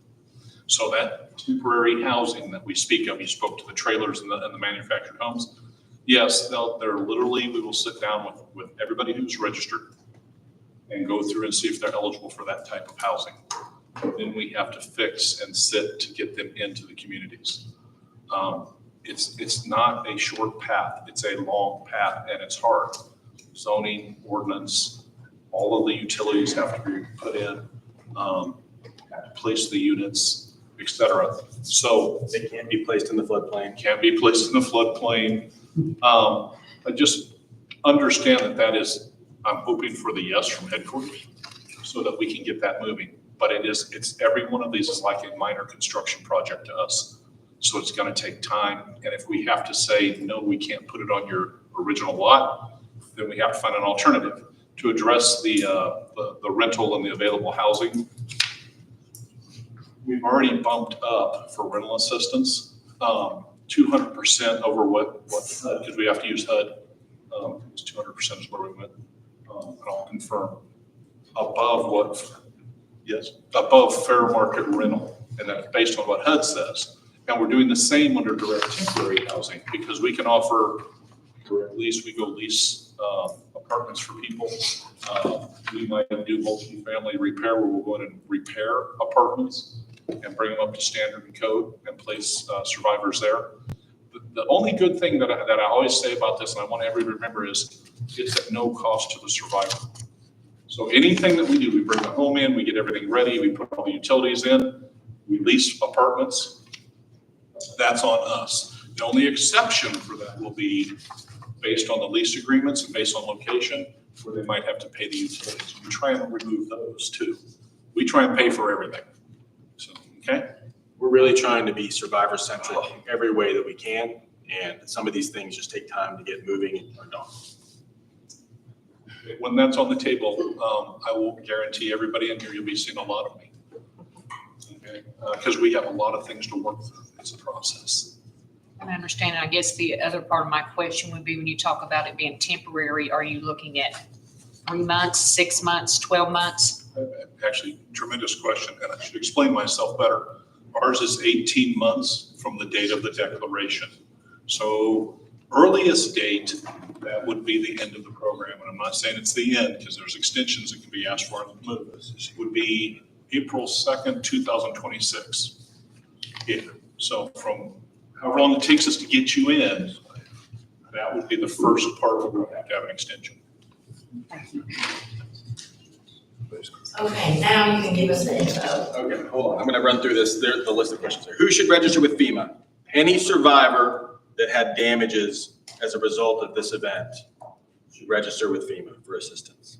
So they're not taking something from someone else. So whoever has damage from this event should register, and they'll get adjudicated. With the county, FEMA is just starting. PA is the documentation process, a timely one. I think we've covered that already. It can be. That's really incumbent on jurisdictions working with FEMA and our federal counterparts. What is FEMA's role for this type of event? I represent the governor of the state of Tennessee. I'm appointed by him, and so we're ensuring the state's interests are being met and working with our federal partners to do things. We help offset the cost shares. We task FEMA, ask FEMA to do different things. We work together and make sure the interests. So if you need to chew on someone, so someone can chew on FEMA, I'm that person. How that works. Does FEMA approve IA or PA? We don't approve IA. That gets adjudicated by the survivor registering with FEMA. For PA, we work with the jurisdictions to adjudicate eligibility and formulate projects. Those RPAs, request for public assistance, will be formulated here soon. We have applicants briefings going on this week. My staff working with FEMA staff and contractors are out here training people about what it looks like to submit a request for public assistance by jurisdiction. Does FEMA or the National Guard supply all these donations? We supply some donations early on, so the earliest water you get are water and meals that we purchase and have on hand for this type of disaster. As you know, if you've experienced here, there is an outpouring of humanitarian aid. It's overwhelming how much we've gotten. And so we work with Bristol Motor Speedway. We work with a number of private nonprofit organizations. We've tasked the National Guard. FEMA, to some extent, is working with us as well to get donations out there. So if you have community organizations that can handle additional donations, I know where 600 pallets of water need a place to go. And I would be happy to task our partners with moving those to a place where they can go into direct use to support survivors. Will FEMA be here to support Carter County until we are able to fully recover from this disaster, even if it is a couple of years? And I'll tell you, I still work with, it's been nearly 8 years since the wildfire in Sevier County. I still work with and speak with Mayor Waters and that team very regularly. I'm in regular contact with folks in the city of Waverly. There's been 29 different kinds of declarations of disaster or emergency since I've been the director of FEMA. And we stay engaged with you shoulder to shoulder, walking this process together, doing everything we can to support you. So it doesn't mean we're going to be able to do everything for you. It doesn't mean that sometimes you're not gonna get ticked off at me and not like when we say no or disagree about something. I promise you, there will be times where you'll be pretty mad at me and my team. I can just about guarantee that. That's life. But I assure you that we will be with you shoulder to shoulder, working through this recovery for years to come. For as long as I'm blessed enough to be in this job, 8.5 years so far, however much longer I have left in it, I assure you, my team, long after I'm gone, will be here with you shoulder to shoulder. Has Carter County's efforts to quickly recover on average or above average for this magnitude event? You guys have been all in. We sent things to help support you guys, but your community has been survivor-centric, going and helping make sure you're taking care of Carter Countyans, those that were cut off, those that have been without. You guys have been all over it. I know the mayor's been burning my phone up since that first night. I know my teammates have been here. We sent incident management teams here that we've put together over the last 8 years to help. We had National Guard helicopters here to make sure that humanitarian aid could be dropped off. We were helping move generators, water, food supplies, medicines, and we needed to do that again today because something happened. We do it in a moment's notice. And that wrapped up the things we're here. I think Daryl had. Man, real quickly. All right, so for the survivors, okay, if they need to register for FEMA, first line is disasterassistance.gov. You've probably seen these messages, so please, disasterassistance.gov. The second one we have is we have a FEMA app that you can download to your phone. If you have that, download to the phone, FEMA app. The most common is the helpline, the hotline. It's open 7 a.m. to midnight Eastern time. So 1-800-621-3362. So 1-800-621-3362. And the operators are there to multiple language. If you need assistance, we can get the number, call back and put you on the assistance lines so we can communicate. The other thing, and the most important one for me, is go out to the multi-agency resource centers and to the disaster recovery centers. That's where we have people sitting if you need any assistance. And if you aren't able to get there, we got to know. We'll send a team out to them so that we can assist, whatever the process is. Yeah, thank you. We thank you. Commissioners, I'm just going to come out there one more time because I don't want anybody to feel like they left the floor without you being able to ask your question. So are you all satisfied, commissioners? All right, so I'm going to say first names only so I don't butcher them a second time. So Patrick, Daryl, and Nancy, thank you so much for being here tonight and agreeing to the open forum for providing us with very useful information. Thank you. Thank you.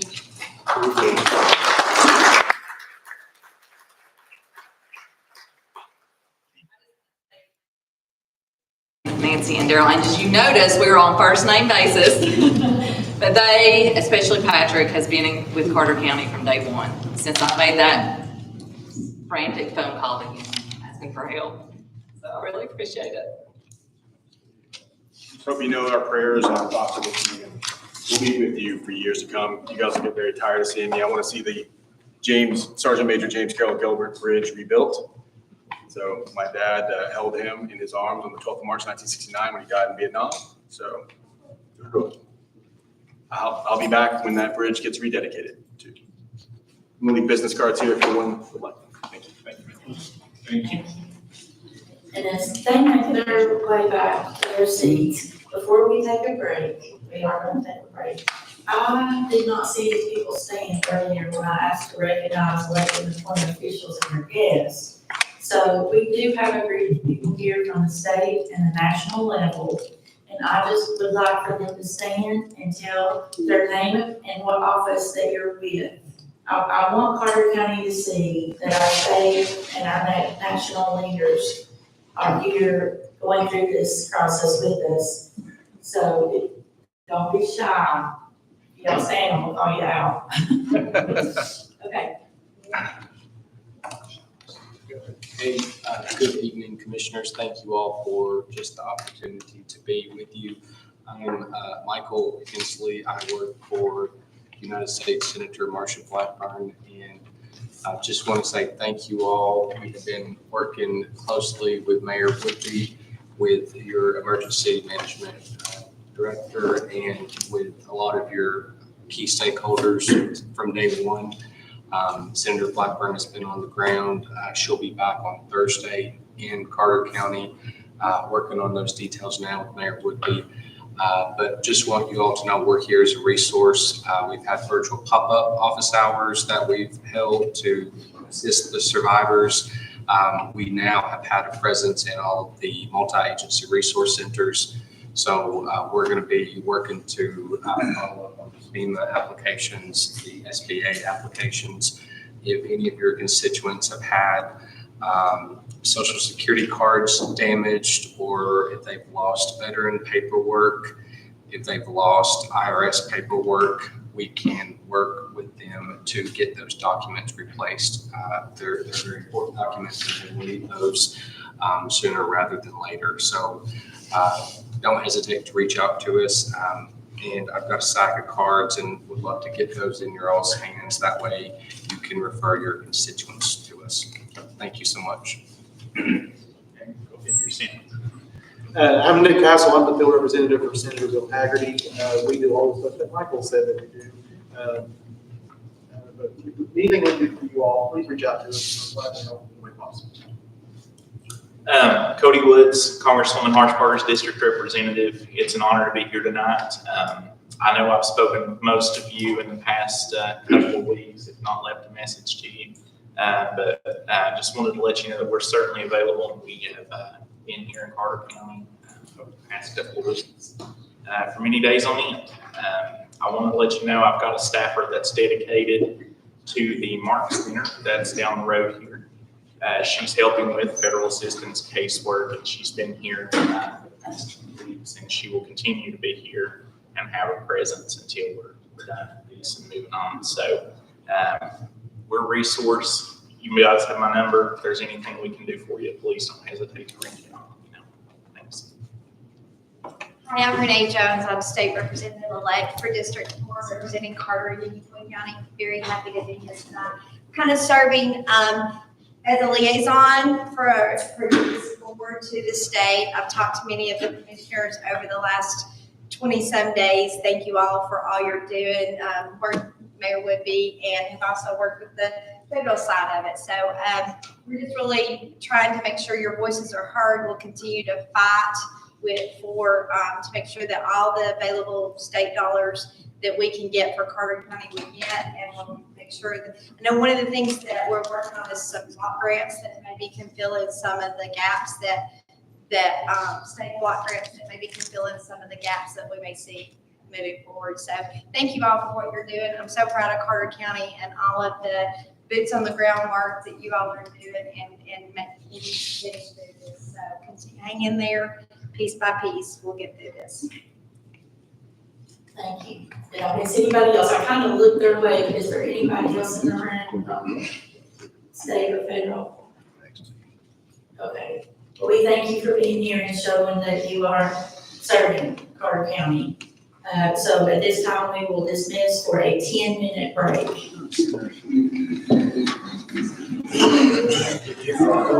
From my church, he's okay.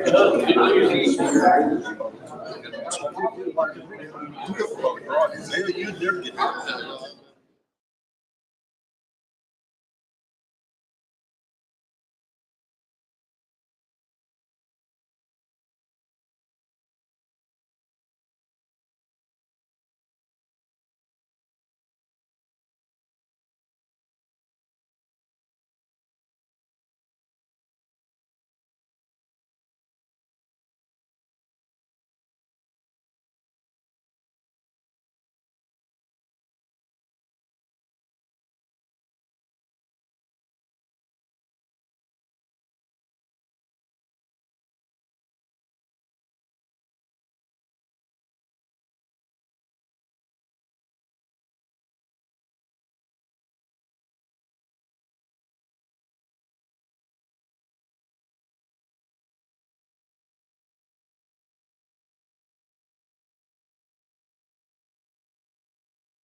Okay.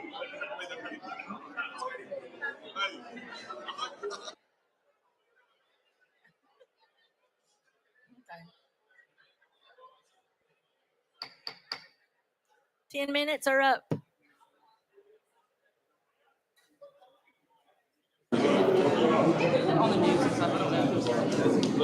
Give us an extra 2 minutes. Leave it luggage.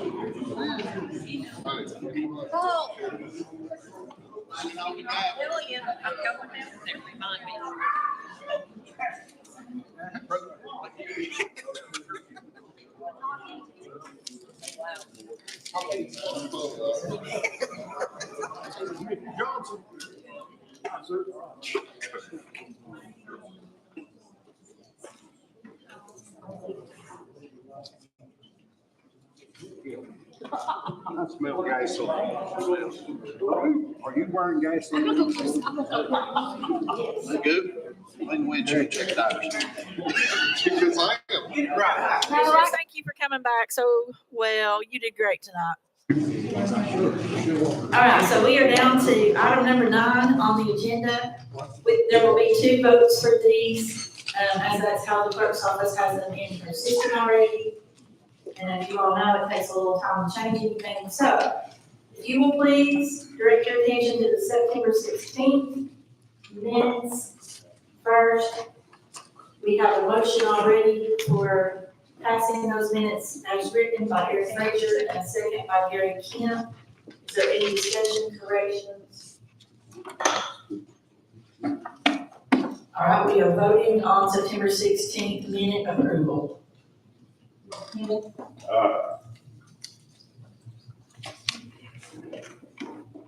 Motion passes. Now we will be looking at the special call meeting that took place on October 2nd. Motion by Aaron Frazier, second by Leslie Hughes. Any discussion needed on these? Please vote on the October 2nd minutes. Bill Campbell, Yes. We will now hear the names of notaries and bonds from our clerk's office.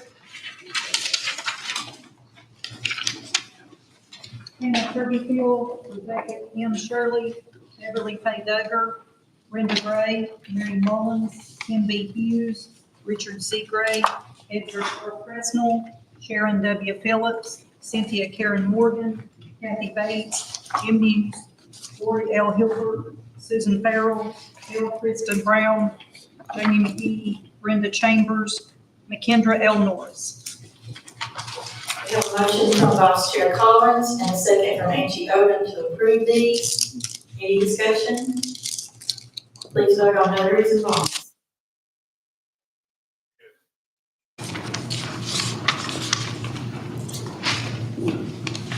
Motion passes. We move to item number 11. We will hear from the Chamber of Commerce, particularly tourism, Executive Director Joy McCray and Luke. I'm the Director of Tourism at the Chamber of Commerce. We're just going to hand out the annual economic impact snapshot that we get every year from the State Tourism Department. Great information, but I won't go over the whole thing. Y'all have that handout. A few things I did want to mention. Nearly $57 million in direct visitor spending in 2023. Tourism brought $376 in Collier County, almost $2 million in local taxes, and we ranked 37th among the counties in Tennessee. And that created savings of $206 in each year for every household in Carter County. Otherwise, that money would have to be replaced somewhere else. But, within our work, we spent about $238,000 this past fiscal year on advertising Carter County as a travel destination.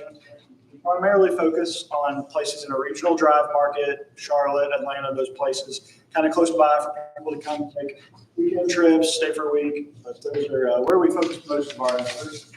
We also do some digital marketing, things like search engine marketing, video ads on YouTube, and other channels on social media. We do print ads in magazines and visitor guides, A lot of people have mentioned seeing our ad in the Allegiant flights when they've flown to Florida from Tri-Cities, but we have the ads in the entire East Coast of the Allegiant magazine. We also spent about $50,000 sponsoring local events, including the Roan Mountain Rhododendron Festival, Liberty, the Independence Day celebration, the Roan Mountain Concert Series, Covered Bridge Days, the Carter County Omnium, the Music and Miles Half Marathon, Rhododendron Festival, and Skate by the Dome. We also work with some of our other local entities. This past year, we went to Visit Johnson City and some of the other regional tourism associations to welcome the Outdoor Riders Association of America, and had the opportunity to take a few travel riders hiking up on Roan Mountain, some local restaurants, and also fishing out on the Watauga River. Try and give them a taste of Carter County and hopefully encourage them to ride a little bit about Carter County. We also partner with the Northeast Tennessee Tourism Association as well as the State Tourism Department in different efforts. Of course, we just got done talking about all the stuff at the forum. We have paused a lot of the video campaigns for the time being, as we obviously don't want tourism to interfere with recovery efforts and with slowing things up while we're trying to get help in here and helping them. So we are working on kind of not encourage people to come get in the way right at this time. But of course, once we are ready to welcome those folks back, it'll be very important due to that economic impact we talked about to bring those jobs back, bring all that spending back that we see in Carter County. At this time, I will invite Joy to come up. One thing that I wanted to tag on to, so not about the chamber, but kind of about the chamber, we've seen something really, this is really tall. We've seen something really interesting happen in the last couple of years. We have folks that come here for vacation and they love it. They've come here, whether they know family here or they just love the mountains, and then they stay. Have y'all met new neighbors? We got a new neighbor from somewhere? Well, the really cool thing for us with the chamber is when they come here and they stay and they bring their business here too. So we invited 2 of our chamber members that have small businesses that they set up here. They chose Carter County above anywhere else. They moved here from somewhere else and set up their businesses here. So I wanted to ask Ashley Stringer, and I'm looking for George. I think he stepped outside. He may be back in. But I wanted to ask Ashley Stringer to come tell you about her business and why she chose Carter County above anywhere else. Awesome. Thank you, Joy. It's good to be here. I'm Ashley Springer, and I have Made on Elk Pottery. We're downtown. We've actually just moved our camp to a new campus. It's called Crossroads Craftworks. We're really at the beginning of building another really cool, art focus hub downtown. But yeah, no, I toured here and then I moved here, and I wanted to be in the mountains. I kind of was looking all over the area, but then honestly, I was here on Covered Bridge Days, believe it or not. I didn't even know that. And saw Elk Avenue and haven't really left since. So I love having my business here. I've never felt like I've lived in a place where I could get involved so easily and have so much immediate support. And so I just couldn't be happier that I found myself in this little community. So thank you guys. I don't know where George went, but I can tell you briefly. Maybe he'll be, I think he stepped outside. He might be outside talking. George Cuttings is here too, and I encourage you to speak to him. He moved here from Florida almost a year ago today. He moved up here. He owns a fishing company called Watauga Lake Fishing Adventures, and he takes people out fishing. So tourism is huge to him, and he has had a great business. He's stationed outside of Lakeshore Marina. He's another one that came here, did big fishing in Florida, and has been able to make it grow and make it successful here. He chose us over any other lake, in any other region, any other state, which is really very interesting for us. So we want to make sure that we had an opportunity to highlight something that happens. There's George Cuttings. Just talking about you, friend. Come up here. Tell our friends all about. I was just talking about Watauga Lake Fishing Adventures. But if you have a few seconds that you can tell them a little bit about what you do too. All right, my name is George Cutting. I run and operate Watauga Lake Fishing Adventures. Recently moved here just about 2 years ago, and just basically chasing a dream. I wanted to get back up in the mountains, much bigger than the mountains I came from, but back in the country and back in the outdoor sports. This area offers quite a lot of that, and every time I turn around and find a new spot, I see a new spot to go to. Lots of streams to fish and things like that. We want to make sure that we gave you another snapshot of what we see on our side that tourism absolutely affects, is that we bring people here. Yes, people move here all the time because they love the same things that we love too, but it absolutely affects small business as well. George and Ashley are absolutely our top favorites, but their stories are one of so many in our community of people that have moved here and made our community our home because they were visitors here first. So we welcome new locals all the time. I'll leave information with Ginger on how you can contact Ashley and George so you can set up a fishing adventure with George and you can do a pottery class with Ashley. And if you have any questions for them, you can reach out to them. And we want to be respectful of your time, so you can reach out to them another time. Thank you guys so much for your time. We'll see you soon. One thing I did want to say is I thought I saw the best of Carter County up until about before this storm. Afterward is really where I saw some amazing things happen. And I had to be a part of it too. So to a lot of the volunteers that I ran into and the people helping in the community. Thank you, George. Thank you, Chamber. We appreciate you all bringing your business to Carter County. We really do. All right, so we're at a time for public comments. If anyone would like to speak tonight, please come to the podium. I see that Chad's probably turned our microphone on for us. If you could kindly stand close to that microphone, make sure that we can all hear you well. That would be appreciated. State your name and your address so that we know which district you're in. That helps us. And as I said earlier tonight, we would like to keep all comments professional and respectful. Would anybody like to come to speak tonight?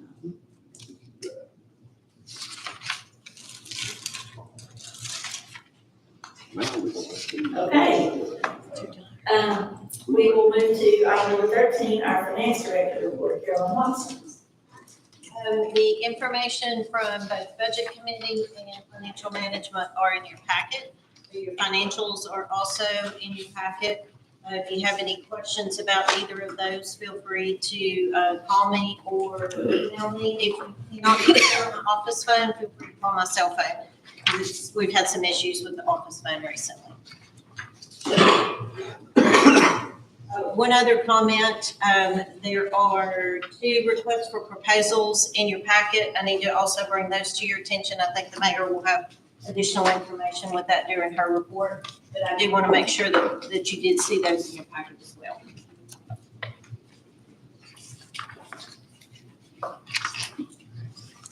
Okay, we will move on to our mayoral report, Mayor Patty Woody.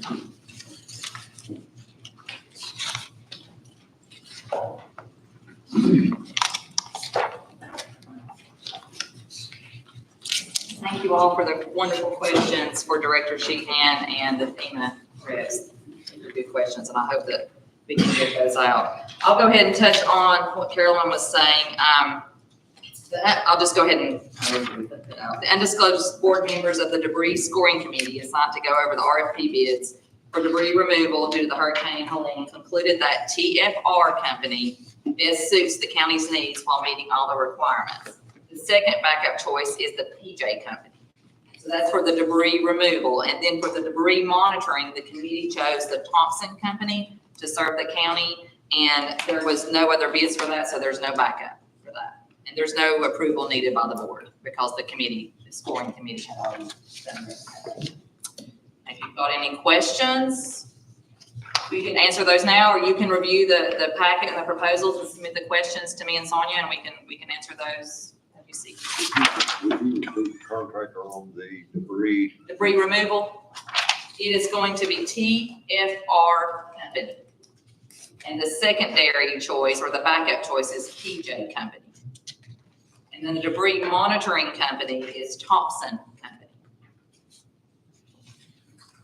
Thank you.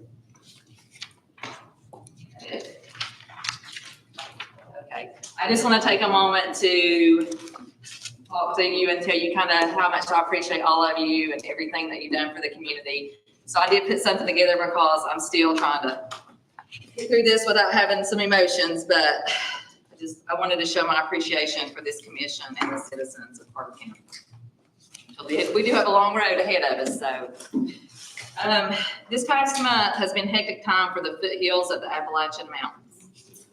Never expect a hurricane to come to the mountains, and then when it does come, there wasn't enough time for folks to escape the floodwaters that rose over 30 feet in places where water doesn't even flow.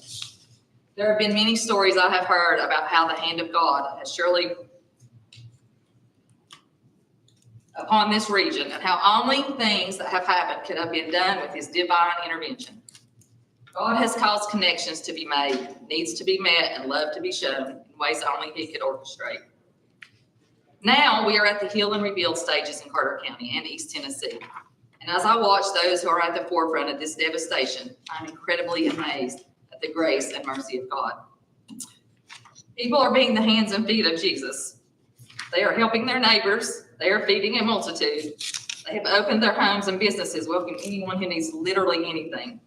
There are people from every walk of life, from many states, countries, and backgrounds, and they are all here, lending a helping hand, making sure the needs of those impacted are met has been overwhelming to even comprehend.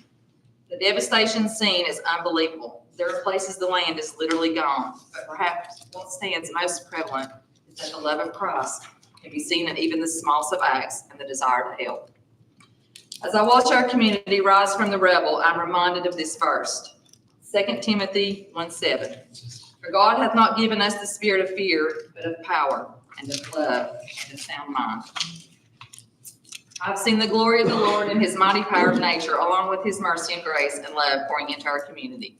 I have been reminded there is still good people. God is still in control through the desperation and despair. God has provided and will continue to provide, and I pray for his grace and mercy on our community. God is good all the time God is good. May we be reminded that though it might look broken to us, God uses those broken things to make a beautiful creation. I ask that you continue to pray for all our communities impacted by this natural disaster. There is no county lines or even state lines in this disaster, only neighbors helping neighbors. So when a need arises, I know we will be right there to help. We are a team building our communities back one day at a time.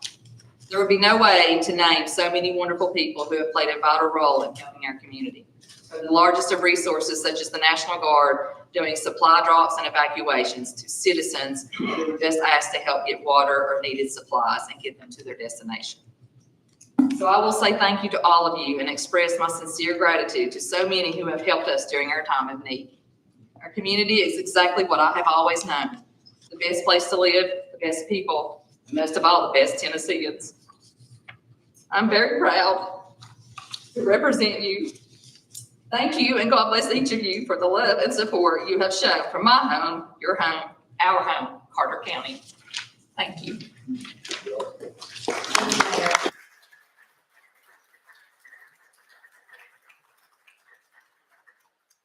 Okay, follow that, Mark Ridings.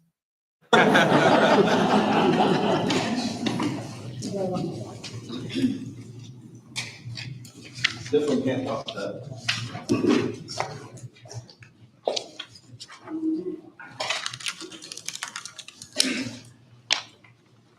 So, as far as anything moving on the radio system at the moment, not a lot moving. There is a little bit of slow movement within the approval process. I'm getting word from grapevine that everybody wants this thing. It's just waiting on trying to cross the T's and dot the I's and get this paper signed. So they're still trying to finish up the reports that they've got. Once they get those finished up, then we'll be moving forward. So we're looking at probably the beginning of next month before I hear anything, because we're closing down on this month real fast. So hopefully this week I'll hear about something back from Forest Service so we can get the there were some commissioners saw another radio vendor showed me some radios. I did a good evaluation. I guess you guys saw me carry the radio. I carried that for a few days and I started having trouble with it the third day. I wasn't too impressed with it. It seems to be a good solid radio, but I wasn't really impressed. Unfortunately, I think we'd end up spending more money on repairs and trying to keep the system up. So unfortunately, I don't think that's going to work out for us. Sometimes cheaper is not always better. But There was one other thing. What was that about? Yes, the delayed warranty. Motorola is willing to help us out if we go ahead and sign this and work into the contract with Motorola. They are actually, Motorola corporate has actually said that they will delay the warranty. That's the thing I've been trying to get the whole time. I've got other vendors that would use on it, but at the same time, they were the major vendors.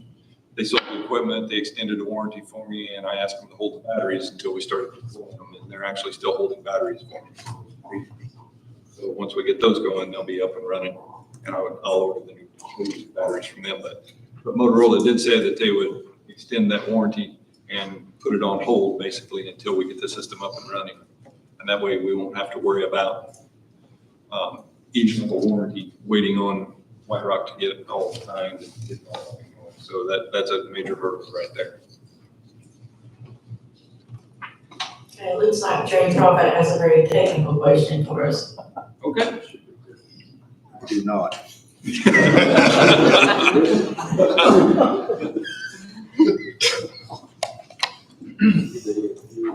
If there's anybody here tonight that doesn't know, we just have a running joke with Jerry Crawford. We love him and his sense of humor, and I don't know what we'd do without you, Jerry. Yes, sir. His request to speak button gets pushed off. Yes, Commissioner Johnson. I have a question, Director. 3 months ago, 4 months ago, this commissioner approved the funding for the new telephone system in this building. You're the communications officer. Can you brief us when this is going to transpire? The hands and the strings we're using are getting worn. Well, none of that has come across my desk. Commissioner Johnson, that's Anthony Lawrence, the IT department. I think that's IT department. Well, IT told me before me here that it was in their IT. I said it was in his department for telephone, but I'm just directed that it's in yours. I said Ron Kirby. So Ron's now in. It's Ron, he's developing the RFP and he and Anthony are working together. He's the head. He's in charge of the building. The technology that's going to be installed is in the building, so it's over. Ron is over it. I help Ron do the RFPs. I recommended what we need to install. So it's a conjunction between both me and Ron.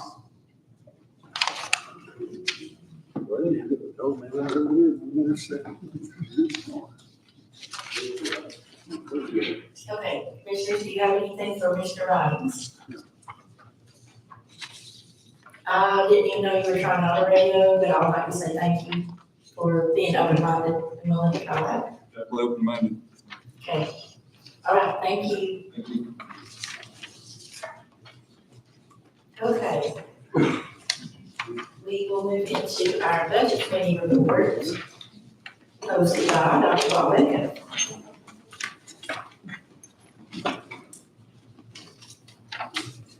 Thank you, Madam Chair. A few items tonight.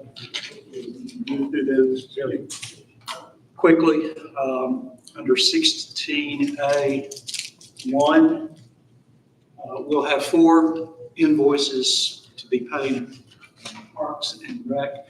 I'll go and ask for a vote for each of those. The first one is an invoice purchase requisition. Vendor was Appalachian Paddling Enthusiasts. September of 2024 mowing maintenance. Total amount of $300. We have a motion by our chairperson and a second by Danny Deal. Does anyone have questions on this first invoice from Parks and Rec? Let's vote. Campbell? Yes. Motion passed, sir. Thanks, Madam Chair. The next 2 invoices look the same, but if you'll notice at the top, they have different invoice numbers. So I'll make the motion for invoice number 24754 in the amount of $84, which is portable restrooms. And that will be paid to Triple T Porta Johns. And that comes out of Park and Rec. Chair, the clerk's office has those in as one vote, so it's gonna take a moment to input that. Sure. I'm just gonna put them in as. Unless the county attorney thinks we can take it as four. I mean, it's one. I think you can take it as one unless somebody wants to separate it into separate motions. Somebody has a question about one. And if you look through them, we can take it as one vote. For invoice number 24754, invoice number 24755, both are for porta potties at the amount of $84. And then the last one to the Department of Environmental and Conservation. It's an annual fee in the amount of $500. That comes out of parking. Attorney Harmon, is it okay if we go with the original motion by Chairman Acuff, seconded by Danny Deal, or do we need to start over? If those two people still agree to the motion. Okay. All right. So are you ready, Ms. Glenn? Yes, it'll just be one vote now. Have four voices. It's correct. Okay, so motion by Acuff, seconded by Deal. Any discussion needed? You're voting on 4 invoices. Please vote. Will Campbell? Yes.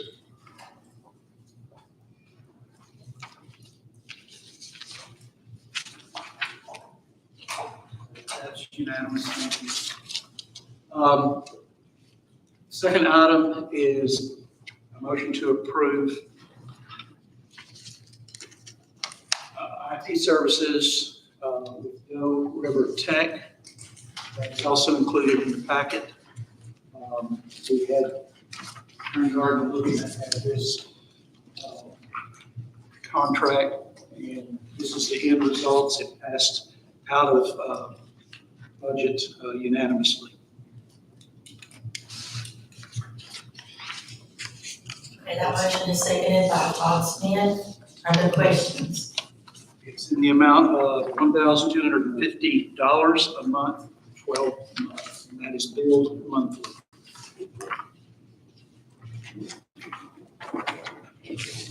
Seeing no questions, let's vote on the IT contract.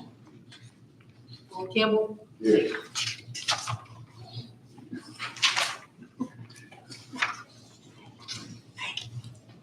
It's unanimous. Thank you.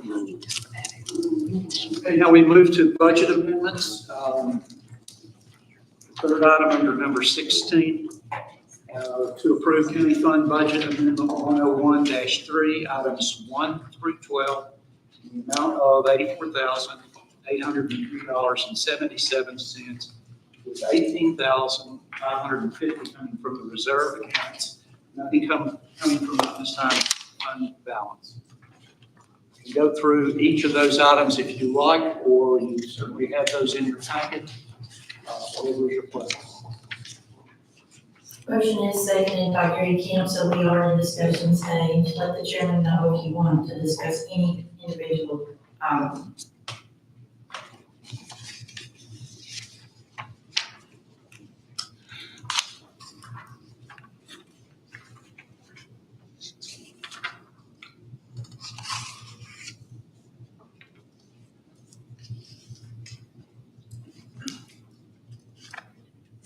I'm pausing just a minute to make sure that they've overlooked each one. Okay, if you're ready, Commission, let's vote on this one. Will Campbell? Yes.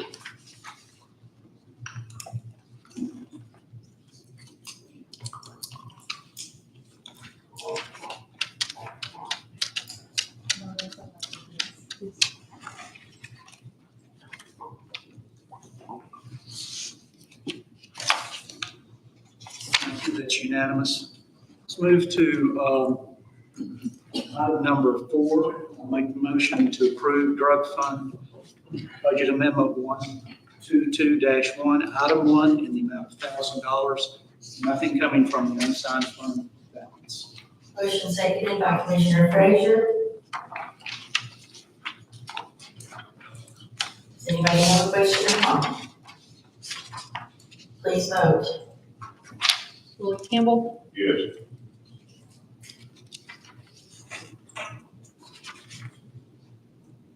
That is unanimous.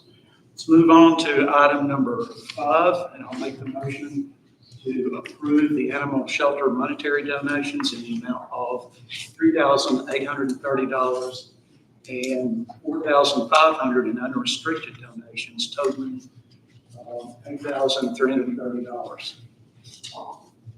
With your permission, Chair, may I take a motion from Julie Quinn and a second from Aaron Frazier for record keeping purposes?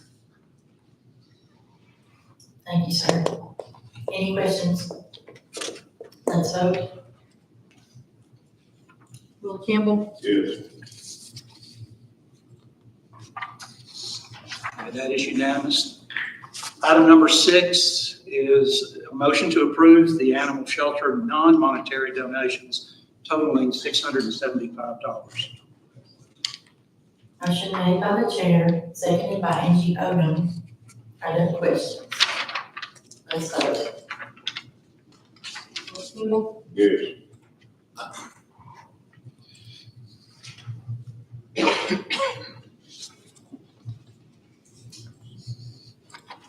Unanimous. Thank you. The next 2 items will require a little bit of explanation and probably a lot of discussion. First item is exempt employees comp time discussion. The budget committee unanimously sends this to the floor of the commission for your input. As you know, exempt employees are those employees that work until the job is completed. They don't get comp time, nor do they get overtime.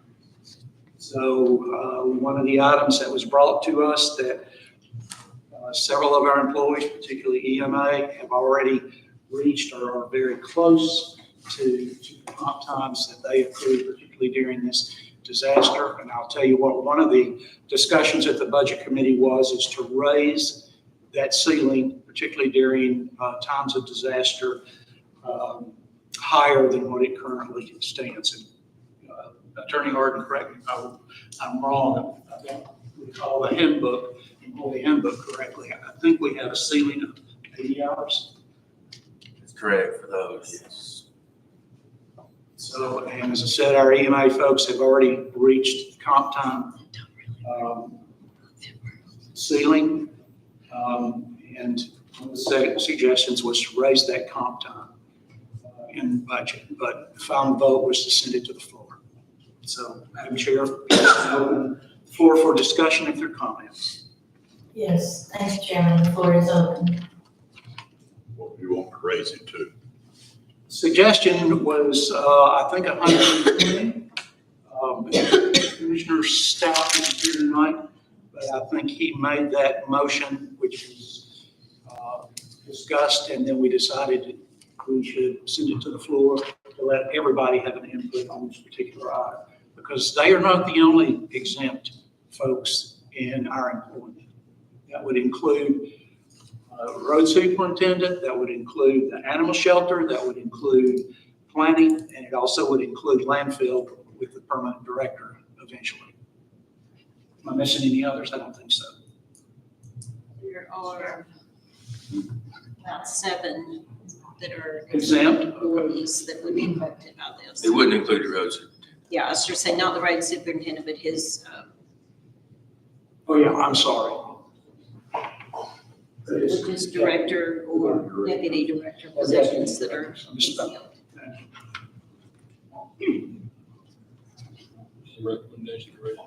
Well, I said Commissioner Stout indicated to raise it to 120.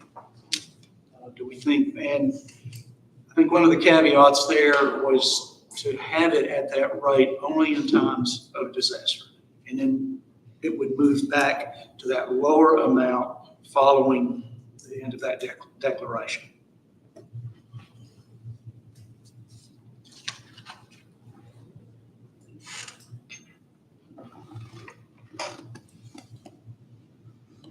Okay, It's showing that Angie Odom has made a motion, but that's not accurate at this time. No, I hit that.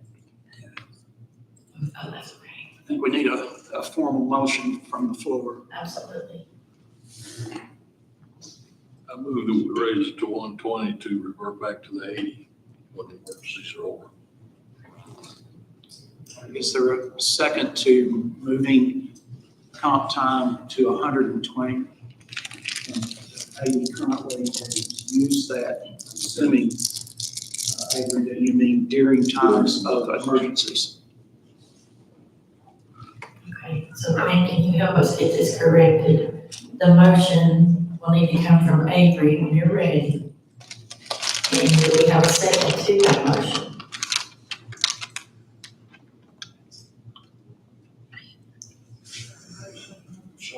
Second. Okay. I'm gonna pause right here just a second and let her try to get caught up, and then I'll start recognizing people who want the floor.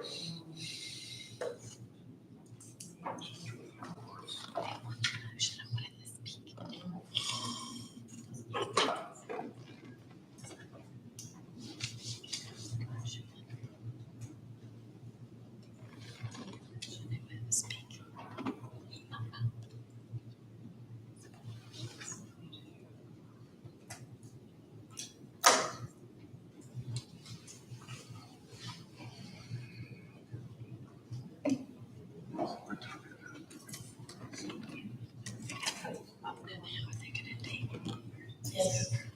Motion is to raise the call time to 120 hours during the semester. And now we're back to the declaration, after the declaration is filed. Okay. That is the motion. I don't know if the attorney would prefer that we have additional language in there. Would you like her to read it as she has it typed, sir? Well, I mean, I'll just say, it's not gonna be a one size fits all situation.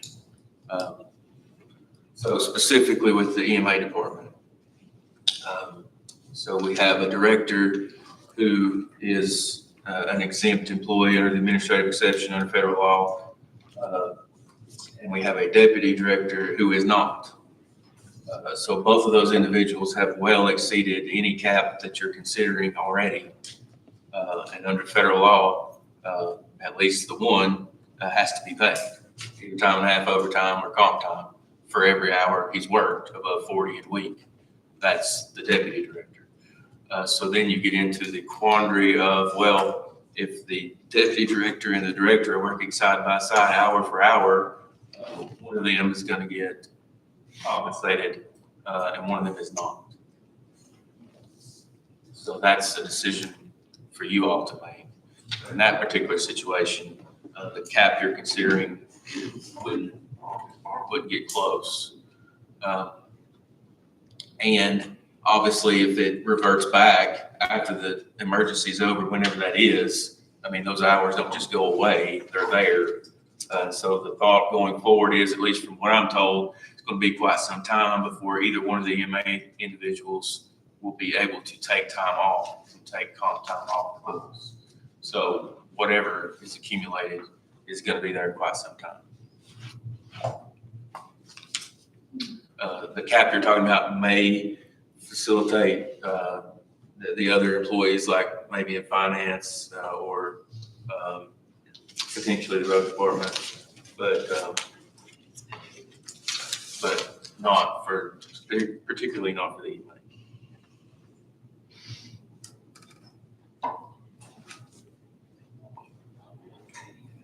So just because somebody's salary doesn't mean they're exempt from overtime. They have to fall within an exemption under federal law. You can't just pay them a salary and say you have to work 100 hours a week. They have to qualify under a specific exception under federal law.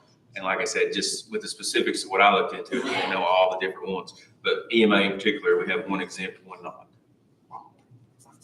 And my understanding is there's well over 100 hours of comp time for both of them. Right. In the 2 week time period we're talking about. How many employees are default on that comp time? I'll let her answer that one. It's about 7. I mean, we're still accumulating hours as far as payroll is concerned as to what is disaster related and what is not. So that takes a little bit of extra time than what we normally have. But just at preliminary, looking at what we have right now, it's about 7 people that are affected by this, and that's exempt employees. That doesn't take into consideration any hourly employees that also may be at the cap, because they also have a cap on comp time. And there's probably gonna be at least 3 or 4 hourly employees that are gonna be at that cap now, once we get all this determined. And so then the determination has to be what do we do with those as well. Okay, so Attorney Harvey, back to the question that I asked you. Were you advising that if the commission saw fit to second that motion and pass that motion, that that would only take care of 1 out of 2 situations of the EMA office? Was that the point you were making? I'll be honest with you, I was talking to Carol and I didn't really, the last part I heard was the cap increased from 80 to 120 for exempt employees. And the response was that wouldn't fix at least the EMA situation. I don't know particularly about the other situations that she's got with her here, but particularly as the EMA, that cap has already been exceeded. And it's not an option whether or not that one employee gets it or not. They have to be either given comp hours or time and a half pay straight out for any hours over that 80 cap right now. Okay, so what I'm trying to get at, sir, is that we have a very messy board up there right now for record keeping purposes. I need to know whether to let her show the motion as she has it typed and we seek a second. Is that what your advice would be? Well, you have a motion on the floor, that's up to you. I mean, you're running the meeting. So all I can do is give you the advice that I don't think that motion will fix the problem. So if the person who made the motion wants to withdraw it, that's up to them. But you know, I can't run the meeting.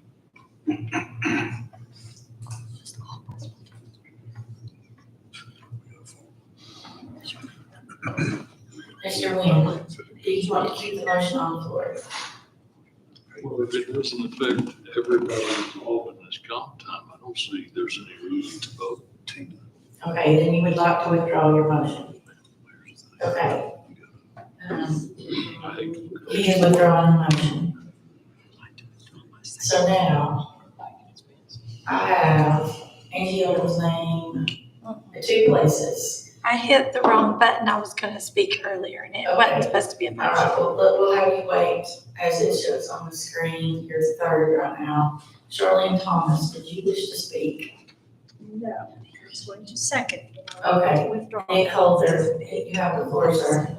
Thank you, Madam Chair. My question was, which Attorney Harden actually touched on it, you know, how long will we give these people? If, you know, I want them to get paid or compensated for their time, but are we going to say you've got to burn this within a year or 2 years? But like Attorney Harden said, it's the EMA, it might be a year and a half before they can start burning it. That's just, I guess, kind of consideration. You know, if we do proceed with up in the hours or whatever, you know, it's because if they both earn it by some way, or we can get the director, you don't want both of them taken off.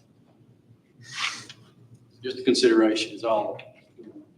I know most of the time on comp time, you've got to burn it within, you know, pay period or whatever, but it's impossible to do it that way, so. Okay, so I'm going to make a suggestion, commissioners.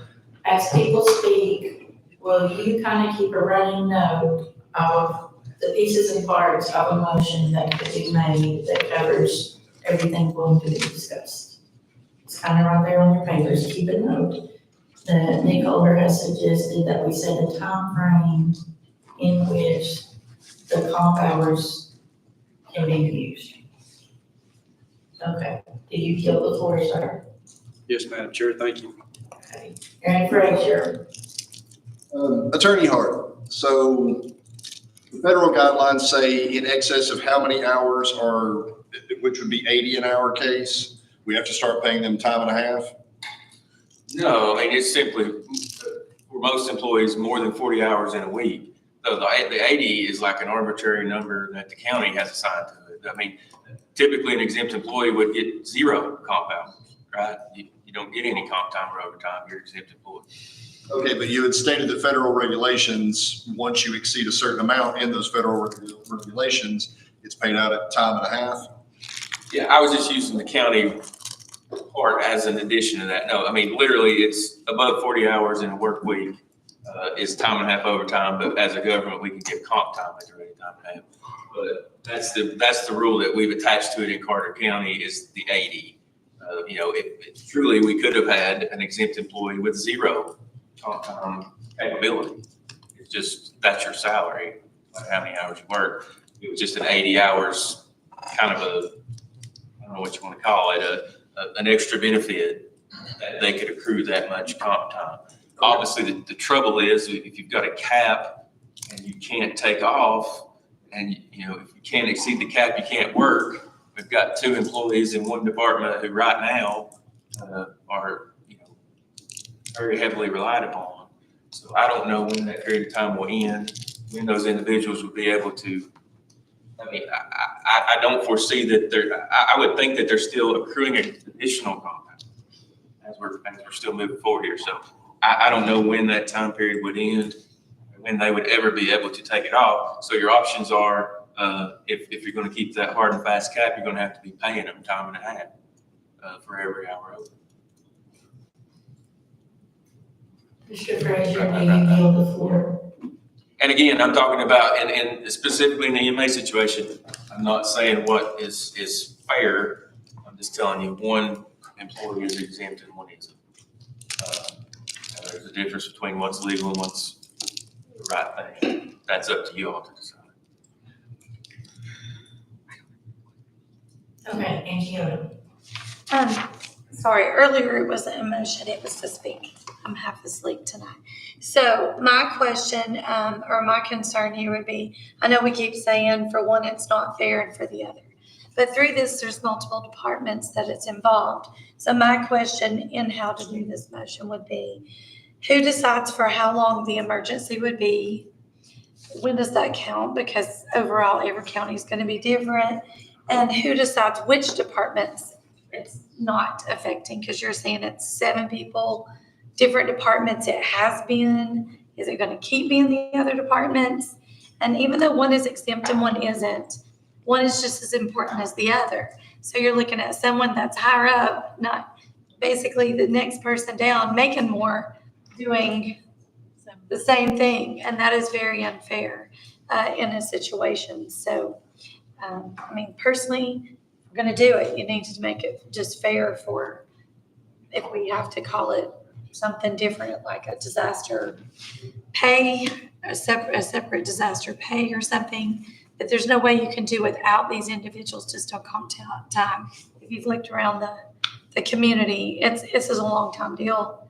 So that's just that was what I was going to say earlier, is you cannot overlook one to pay the other just because one is exempt. That would be very offset, and I would think would cause issues within the department too. I mean, no, they would get mad, but that's not fair. I will. Thank you. Mr. Burrow. If an employee has a large amount of time built up plus vacation time, what's the rules that, how much can they carry over to the next year? Any at all, or 80 or? Comp time for some employees is capped at 100, but for these particular people, it's 80. Vacation, I can't remember. There was a certain point where it converted to sick time, and I can't remember it off the top of my head. Sick leave rolls into retirement. Yeah, sick leave does count to retirement. There was a certain point in time where. What about vacation? I don't know that there is. I don't know that off the top of my head, but you can't call. Comp time is time and a half. Right. You know, vacation straight time. Right. So we can't call comp time vacation time. you've got one of each. If you've got quite a bit of comp time and you've got quite a bit of vacation time, can you roll either of those into retirement? Or not? No, vacation time is paid out, comp time's paid out when you quit or retire, but sick time can be counted toward. Unused sick time. Madam Chair, Yes, Chairman. let me throw this out here. I had if you will, a sidebar discussion with our two FEMA folks, and we were talking about employees being added during a disaster, how difficult is that? And I was told, now we would need this in writing, that they would pick up, FEMA would potentially pick up overtime. So before we go forward with this, I would want to make sure that that in fact was the issue. And then we would be off the hook. They could therefore be journalized, if you will, to the FEMA side of the house and then be reimbursed at time and a half for their comp time. And I think that's a discussion that our attorney should probably have with the FEMA folks to make sure that we're in compliance with what their intent is and that we can actually pay time and a half from FEMA funds. Well, we kind of had a preliminary discussion about that. I mean, we can't go back in time. We can't make it retro to change a policy now, but we can right a wrong. If particularly in the one instance of the EMA person who isn't exempt, that money was due. That doesn't matter what our policy says. That's a federal law. So that can be fixed retro, but we can't go back in time and retro for someone who was exempt and get reimbursed for that. So if you're doing a fairness situation, one's reimbursable, one isn't.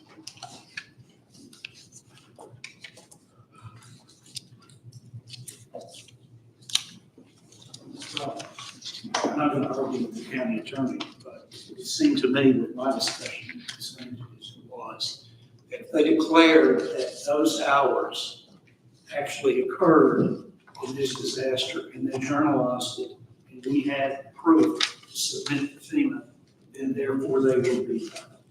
But I would want that in writing.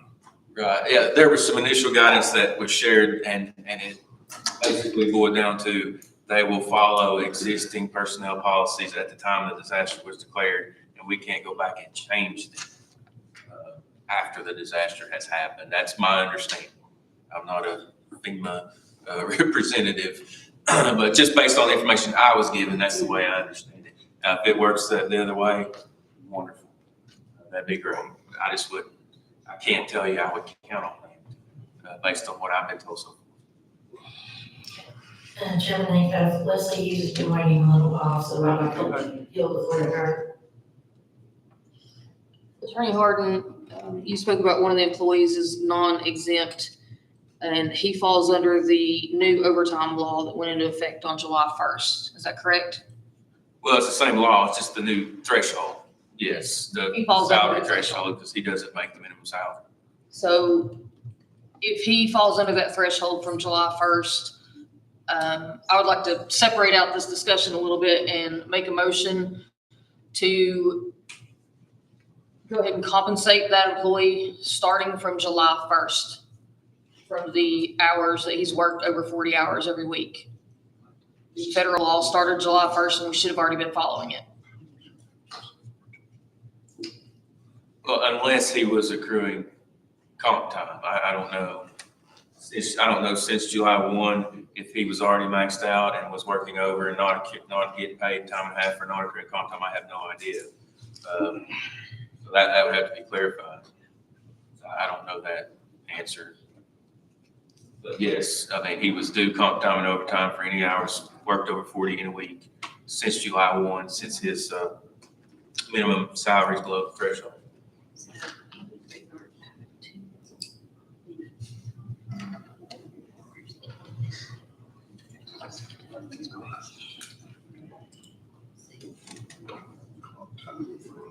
Didn't he go over that? I mean, before, I don't know, because it's not been, I don't have that answer, and maybe she doesn't have it right here. Certainly that's happened since this disaster, but since July, I don't know, that's unclear. Just a follow-up. When he was accruing comp time, I believe that it might have been, he was under the impression, and maybe others were under the impression, that he was an exempt employee, and that's why he was getting comp time, when he should have been earning overtime. Is that not correct? Well, if he falls under with other county employees, then the hourly employees cap for comp time is 100 hours. 80 hours. 100 hours for hourly based employees.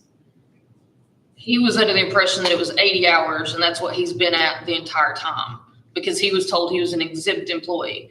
So whether he was told that or not, whatever he was earning since July 1st should be paid out to him, because the federal law says that it should be paid out to him. Either time and a half, overtime, or comp time. The government can give comp time. So they don't have to pay, we don't have to pay out any hours of time and a half. It can all be comp time. So the remedy is either payment or counting up all the comp time hours he should have. And from what I understand, that to agree to comp time, he has to sign off to get comp time instead of overtime. However, they were never given the opportunity to have overtime. It was never the other option.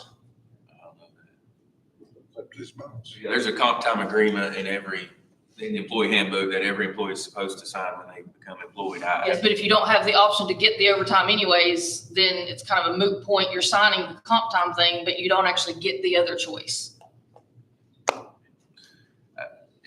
Like I said, I have no idea his specific situation, if he signed it or what was made available to him. I didn't even know whether he was considered salaried or not. I didn't know what his salary was until today.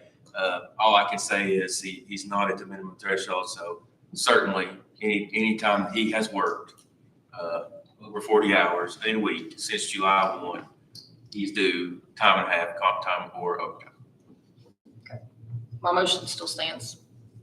Okay, there is a motion on the floor. Ms. Hughes, will you please restate your motion? Hold on. Yes, Gwen.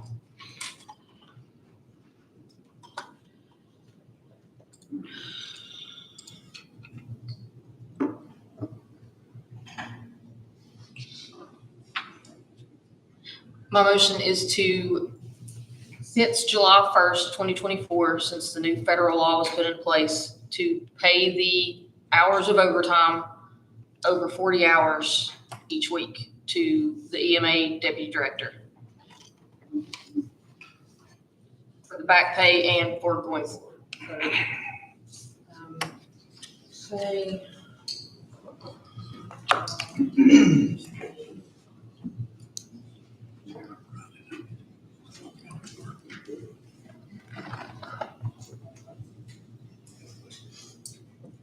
It's going to have to be determined. The motion is to pay overtime to the EMA director from July 1st. Deputy director, I'm sorry, deputy director, the non-exempt employee.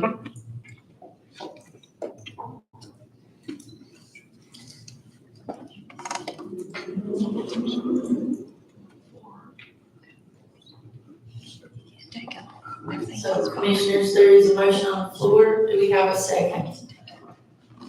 Aaron Fraser, you're the second. Just pay overtime to the EMA deputy director from July 1st. Yes. I think maybe it should say for any overtime hours he wasn't already given comp time. Right. Because if he's already got that, he wouldn't be doing it again. For overtime hours that he has not used comp time for. If he has comp time hours on the books, then that means that he's then he's worked over 40. So if he hasn't used it and taken time off, then he's still got comp time standing. Yeah, I mean, there should be, I would imagine that's on the timesheets, I would hope. Yes. Whether comp time was used or not, whether comp time was earned or not. And so it's any worked hours that should be compensated as comp time pursuant to our policy. If he earned it, he should have it. I mean, if it's above the cap of 100, I'm told now that 100 is the cap for him. So I don't know how to eloquently state that, but what I'm getting at is any hours he's worked overtime either is compensated for or given since July 1st. Correct. I would want him compensated with overtime instead of the comp time. If he's got the comp time on the books, just for the fact of he should have been given the overtime anyway since July 1st. That's what the law states.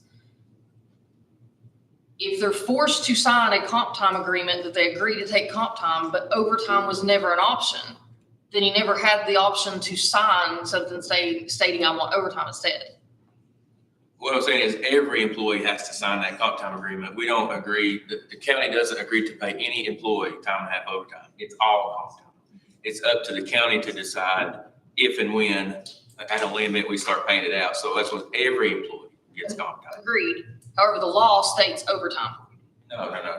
It's the government, the law applies to private employers too. So specifically for the government, for government employers, we have the option of comp time. We don't have to pay time and a half overtime ever, unless somebody quits or retires and they have comp time on the books, then it's paid out at time and a half. But specifically for Carter County, every employee has an agreement in place that they get comp time in lieu of overtime. So that wouldn't have been an option he would have had. Okay. So I will agree then to the excess of 80 because even though it says 100 in the book, they're aware that it's supposed to be 80. We talked about this in the budget committee that they were reduced down to 80 because of a previous employee who had excessive comp time and they actually were reduced down. The commission voted to reduce that down to 80 for the EMA office. Is that not correct, Ginger? Because that's something that you brought up in the budget committee. I'm sorry. That is correct. Yeah. She's saying that the finance director is saying when he dropped below the threshold salary on July 1, he went from being the 80 comp time salary person to 100. So I guess at that point, he had 20 extra hours to earn, and I don't know when he topped out. You'd have to trace back and see. The bottom line is any hours he has worked over since July 1, he should have received comp time. That's the bottom line. So that's going to have to be traced out and found. Make sure he was compensated for every hour or given comp time for every hour over he worked. And the only way I know to do that is to look at the time sheet since July 1. We'll have to go back and review.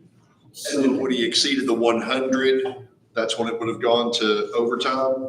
Well, pursuant to the arbitrary county number, now we could say doesn't exist, whatever, it's 500, whatever.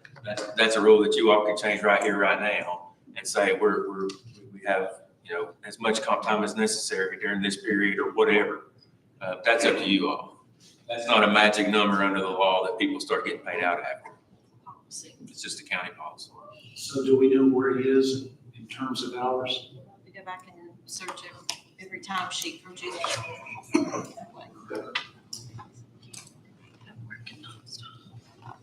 Okay, so your motion stands as originally stated. I will concede down to the over 100 hours be paid out as overtime from if that occurred before this disaster or whenever you got to that 100 hours, then that needs to be paid out as overtime. Okay, and Aaron, you're still seconding that motion. Yes, ma'am. We have had some discussion. We do have a commissioner waiting to speak. Todd Smith, you're up. First of all, I think we're kind of beating a dead horse. We're trying to pass something that's already in federal statutes. That should be our guiding force to what happens with the person whose salary. Everything else is a moot point because the federal guideline tells us what we're supposed to do. Am I right, Attorney? So any motion that we make is going to be a moot point simply because we're going to have to abide by what federal law says. So above all and foremost, that's what we need to follow, not any motion by anyone from the floor simply because it's already a federal law. You yield. Yes, I yield. sorry, if I could be louder, I'm sorry. Mr. Burrow. Okay, I've got a director that's doing a dual role. He has a large amount of hours built up and a large amount of vacation built up. We're just gonna screw him out of it, what we'll do. And we've got other employees, the sheriff's department, other places that, I mean, if it's fair for one, it's fair for all. You know,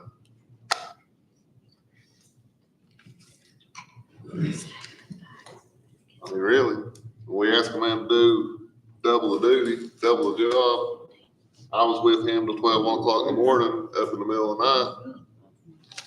And, I think, if I'm understanding everything in the room correctly right now, Mr. Burrow, the motion that she's made applies to hourly employees only. Yeah, exactly. I'm not saying anything about director, like that's a whole separate issue that I'll be happy to make the exact same motion for the next one. But just to simplify it and get this one taken care of for the non-exempt employee. Yes. Okay, so Leslie, you have the floor to speak. All right. I was just wanting to say that we were. So, okay. Mr. Smith? So let me get this straight. Again, we are making a motion from the floor to follow federal law. Is that what we're doing? Because basically that's what we're saying. We can't make a motion to not follow federal law. We have to follow the law as written. Absolutely. So where are we off on the hourly at? Because I don't see it. I ask a question. Yeah. Leslie, is that just for the one employee? Is that for any hourly employee that could have potentially during this time frame of the disaster worked For additional hours than the 100? For simplicity's sake, since this was the only one that's on the agenda, that was the only one that I was gonna, address it to now, but I would be happy to, like, if you guys have determined that there's 7 other employees or 6 that are non-exempt and would fall under this same threshold, I would be happy to change it. I just know that it's gonna be harder to get the approval for it. The other question, is it just while we're in disaster status? No, that's still federal law. He still needs to get paid the overtime. I was just getting clarification, so that was out there. I think it would help if you have the list of people that we can say, here is every person we're talking about. That would be affected. And I think you have the list. Just an FYI, I'm pretty sure we changed, just a couple months ago, the sheriff's department does get their overtime now, that they wanted that. That was a choice that the deputies asked for, and we granted that, so I didn't know if everybody would know that, so. One other thing of clarification, and this just is fact, and I did verify this today. So I'm gonna run down a couple of departments so you will understand how different departments get paid. The landfill gets paid for hours worked, except for the director. The director is an exempt position. The sheriff's department gets paid for hours worked, except for the chief deputy. The animal shelter gets paid for hours worked, except for the director. The highway department gets paid for hours worked over the 80-hour cap of comp time. That's correct, right? Okay, I just wanted to make sure, because I didn't get to talk to you today. Any hourly employees, when they are hired, they sign an agreement that says they will get comp time up to 100 hours. Any salaried employee doesn't get comp time, but we put something in place a few months ago to compensate some of those salaried employees because they were being asked to work excessive, what would be considered excessive hours. So that's the facts of where we stand right now. So I thought that needed to be stated, just so you had an understanding of where things are with different classes of employees throughout the county. Attorney Harden, in the middle of a motion, when we're still in discussion mode, can we take a break to allow Carolyn Watson to bring us names of the people that this involves? We don't have all the disaster hours yet. Because that's the other thing is this just related to the disaster, or is this just? Yes, and so. I believe Ms. Hughes stated that it applies to, Yeah, not even during the disaster. If they're under that threshold, they need to be paid as well, Well, or overtime. I will say, so standard and I can tell you who's close on comp time, but on the other employee, we're gonna have to go back and pull time sheets since July to verify that we're done correctly. So that's gonna take more than 5 minutes. that was a joke, that was, Let's take a break. Take a break. okay, 10-minute break.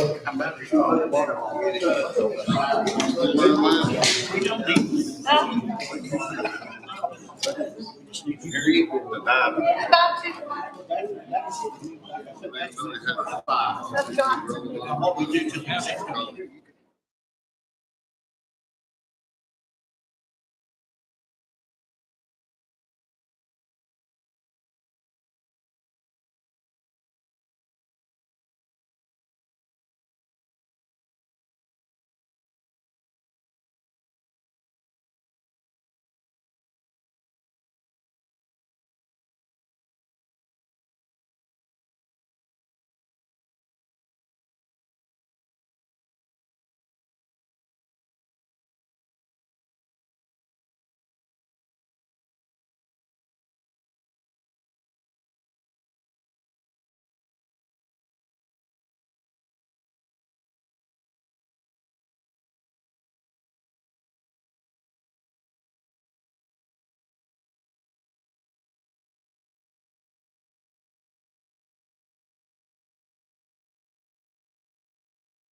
start paying them instead of giving them a call. Another department, they might be able to take off. Finance, some maybe whatever. Do it. Let's come back.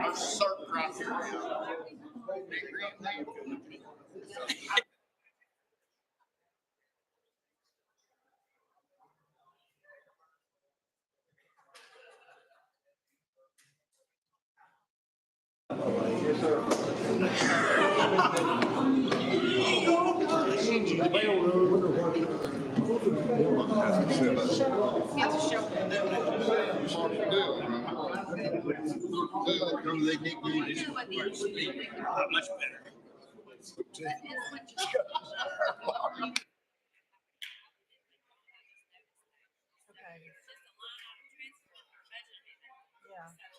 Have you told Doc?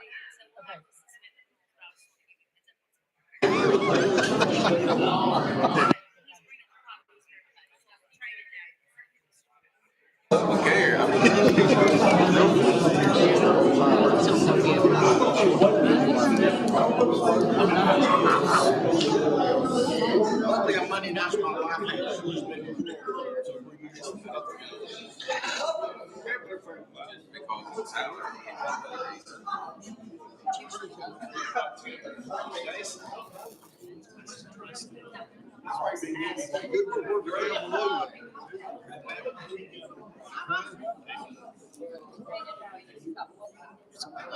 Let me know.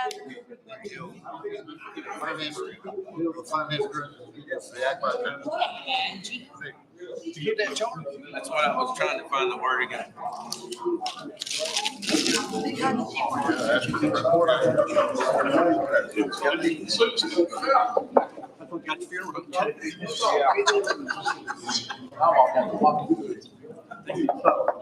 Oh, no.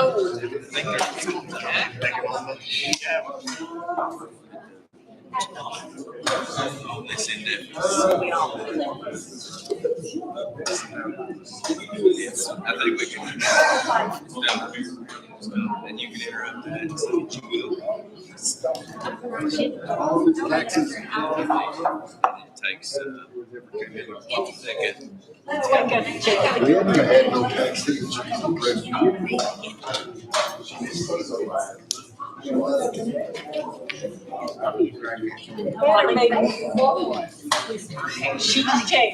to address me. Thing I'm missing is that dog. Have time, ain't it? We all got all kinds of stuff. I go to church on Sunday. I bet I look She'll let you go. If it pleases you, we will allow the finance department to hand out information that was requested in that discussion prior to the break. Any objection to that?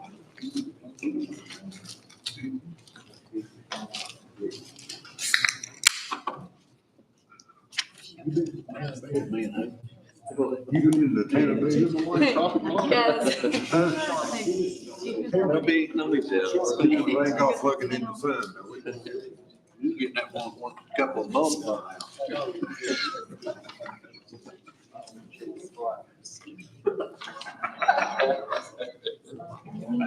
Chad, you never make it as a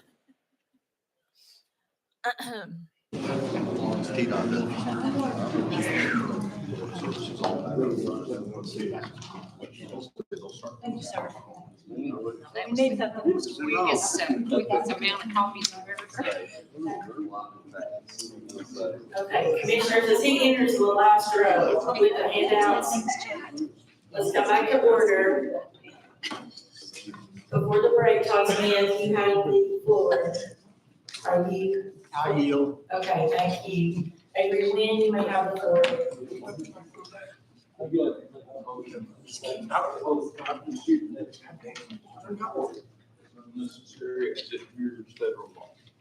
Okay, I do not believe you can make a motion when we have a motion on the floor. Hey, that motion can interrupt. All right. Avery, will you please talk as loud as you can and restate your request? request. I'd like to make a motion, postpone this motion indefinitely. The motion is on the floor, as it mirrors federal law. Okay, so do we need a second to that, Attorney Harmon? Amen. Okay. Is there a second to the motion to postpone this indefinitely as it mirrors federal law? Second. Okay, we'll take a second from Tom Smith. When you get to that point, Motion to postpone the previous motion. Mirrors.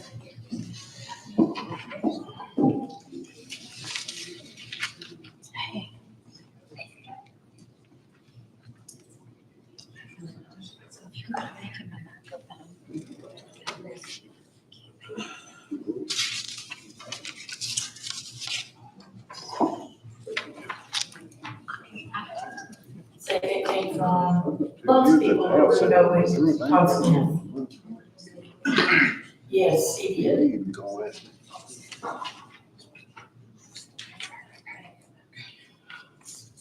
Okay, now, we are in a time of discussion on the most recent motion, and Danny Deal, you may have the floor. I did not want that. Kelly Collins, you may have the floor. The intent of this second motion is, when you say indefinitely, Yes, ma'am. Indefinitely, meaning, the reason I'm want to postpone it indefinitely is because it mirrors federal law. There's already a federal law that covers the motion she's trying to make. but how can you postpone something It means it won't come up for a vote.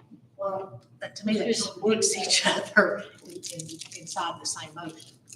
Well, if we've got federal law that already oversees and supersedes this, there is absolutely no use for this motion on the floor. I thought the federal law was to either give time and a half or comp time if you're a government entity. Well, if you're, Is that correct? is it supervisor or hourly wage earner, it's not necessarily authorized comp. I know they can sign.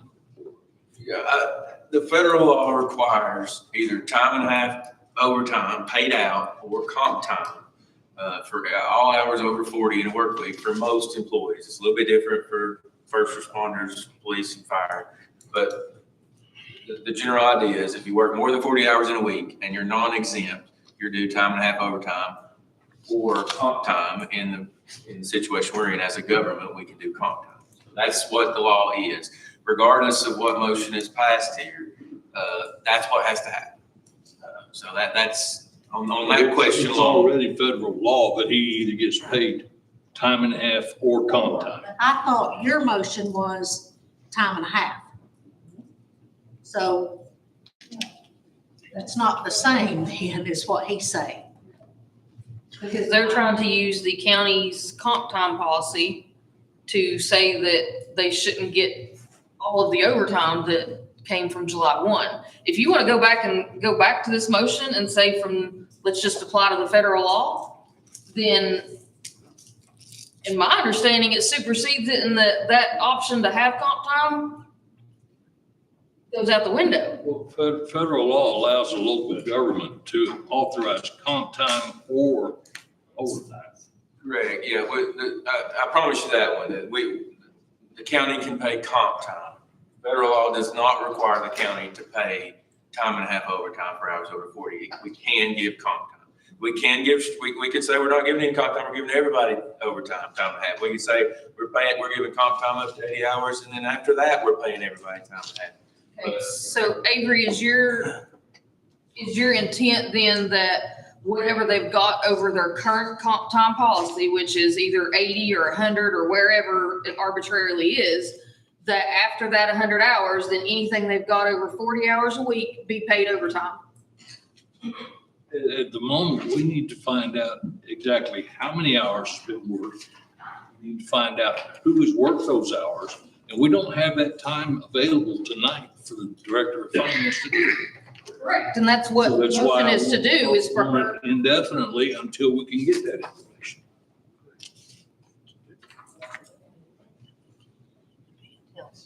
Okay, Commissioner, let's make sure we don't get out of order. Kelly Collins had the floor. Are you satisfied? No, but go ahead.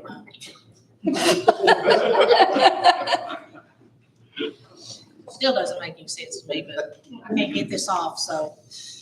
That's how we felt in budget the other night too. We went in circles for 4 hours and got nowhere. Solid. Was misused motion to pay above the comp time threshold now, just pay time and a half, no more comp time accrues? That's your motion? Yes. Okay, so that's different than federal law. I mean, that's an option. So that's different. The way I was hearing it, she wouldn't go back all the way to the 1st of January to pay comp time, or over 1st of July. through July's 1st of July. Yeah, we have to do it. That's when. Yeah, That's that's, the overtime, is the way I understood it. yeah, it has to happen back to July 1st, at least for those employees who don't make the minimum threshold salary. I only know of one. I don't know how much people make. So that's the only one I knew about. So that's the one I said. Until we get the information of how many hours have been worked and how many hours of comp time is, and who the employees are that are able to get this. In this case, she's just talking about EMA, I believe. We No, still. I opened up, I'm sorry. Go ahead. Or, no, I opened it up to all the non-exempt employees that have since worked, and I trust the finance department to be able to go back through the time sheets and figure that out. Until we find out that. We don't need to approve. To postpone this motion. Until we can find out who it is, how many hours there are, how many hours of comp time are being given. It should only be the one up to this point, because what normal practice would be when someone got to that 100 hours, then they would only work their standard 37 and a half hour week. And that's all they could work, because they would not be allowed to work anymore, because we can't allow an hourly employee to work non-compensated. So they would either have to take some time off to let that go down, or they would just say at 37 and a half. So you don't have any more that are over You that. can't have any more hours over. So you don't have any more employees that are over that point right now? We do not yet. There is the potential for that. But at this point, as far as I'm aware of, there's only one.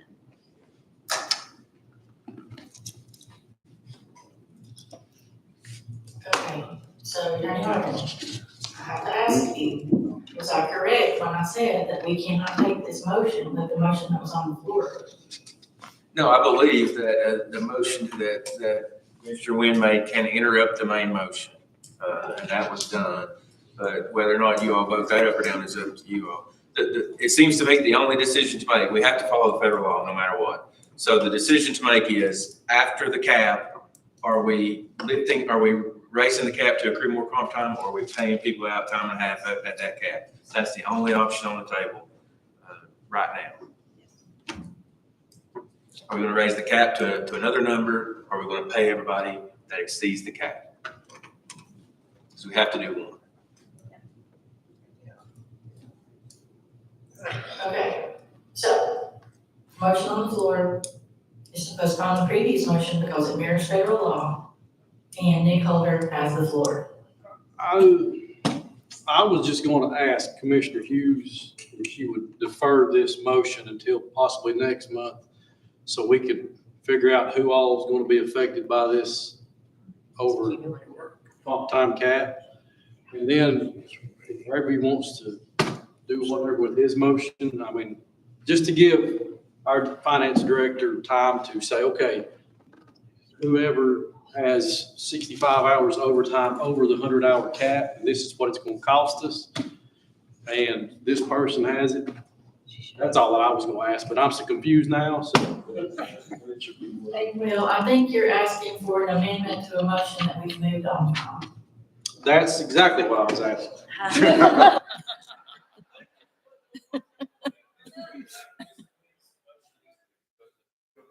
Withdrawn. And then it's still back on the table if it fails.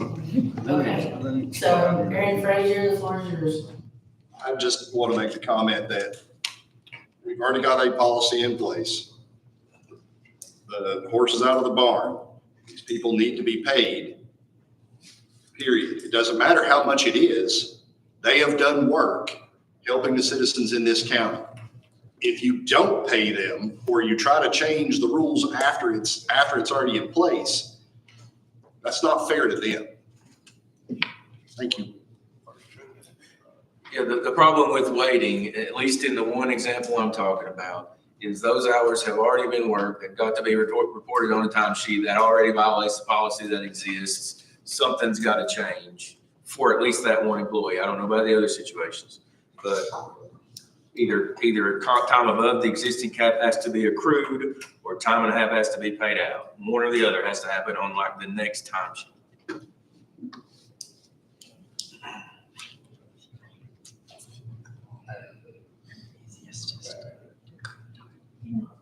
Again, isn't that what Commissioner Hughes made? Wasn't that her? That was that was one of the options. Motion. Yes, that was one of the One options. of the options, yeah, that we didn't get to vote on. Right. Okay, I'm gonna call for the vote on Avery Wynn's motion, which you see on the screen, hopefully. Avery Wynn, do those words represent exactly your intention with this motion?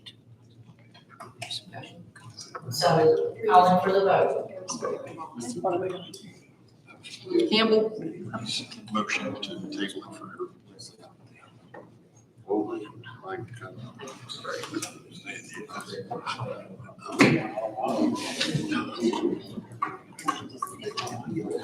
Just go get you. I've lost. I know my husband was going to count that yet. I still gotta go and put stuff up. I know what. You can't change your mind. Hey. Y'all full of me, I'll bring it back for all. Pack full right out to center.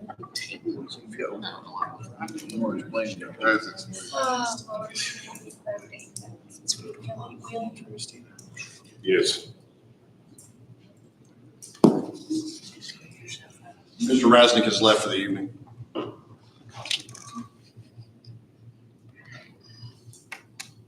Okay, so motion to postpone passes.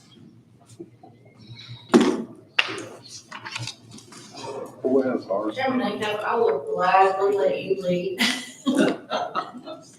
as you continue your items on your budget agenda. Okay, thank you. Item number 7, we had this discussion as well at the budget committee.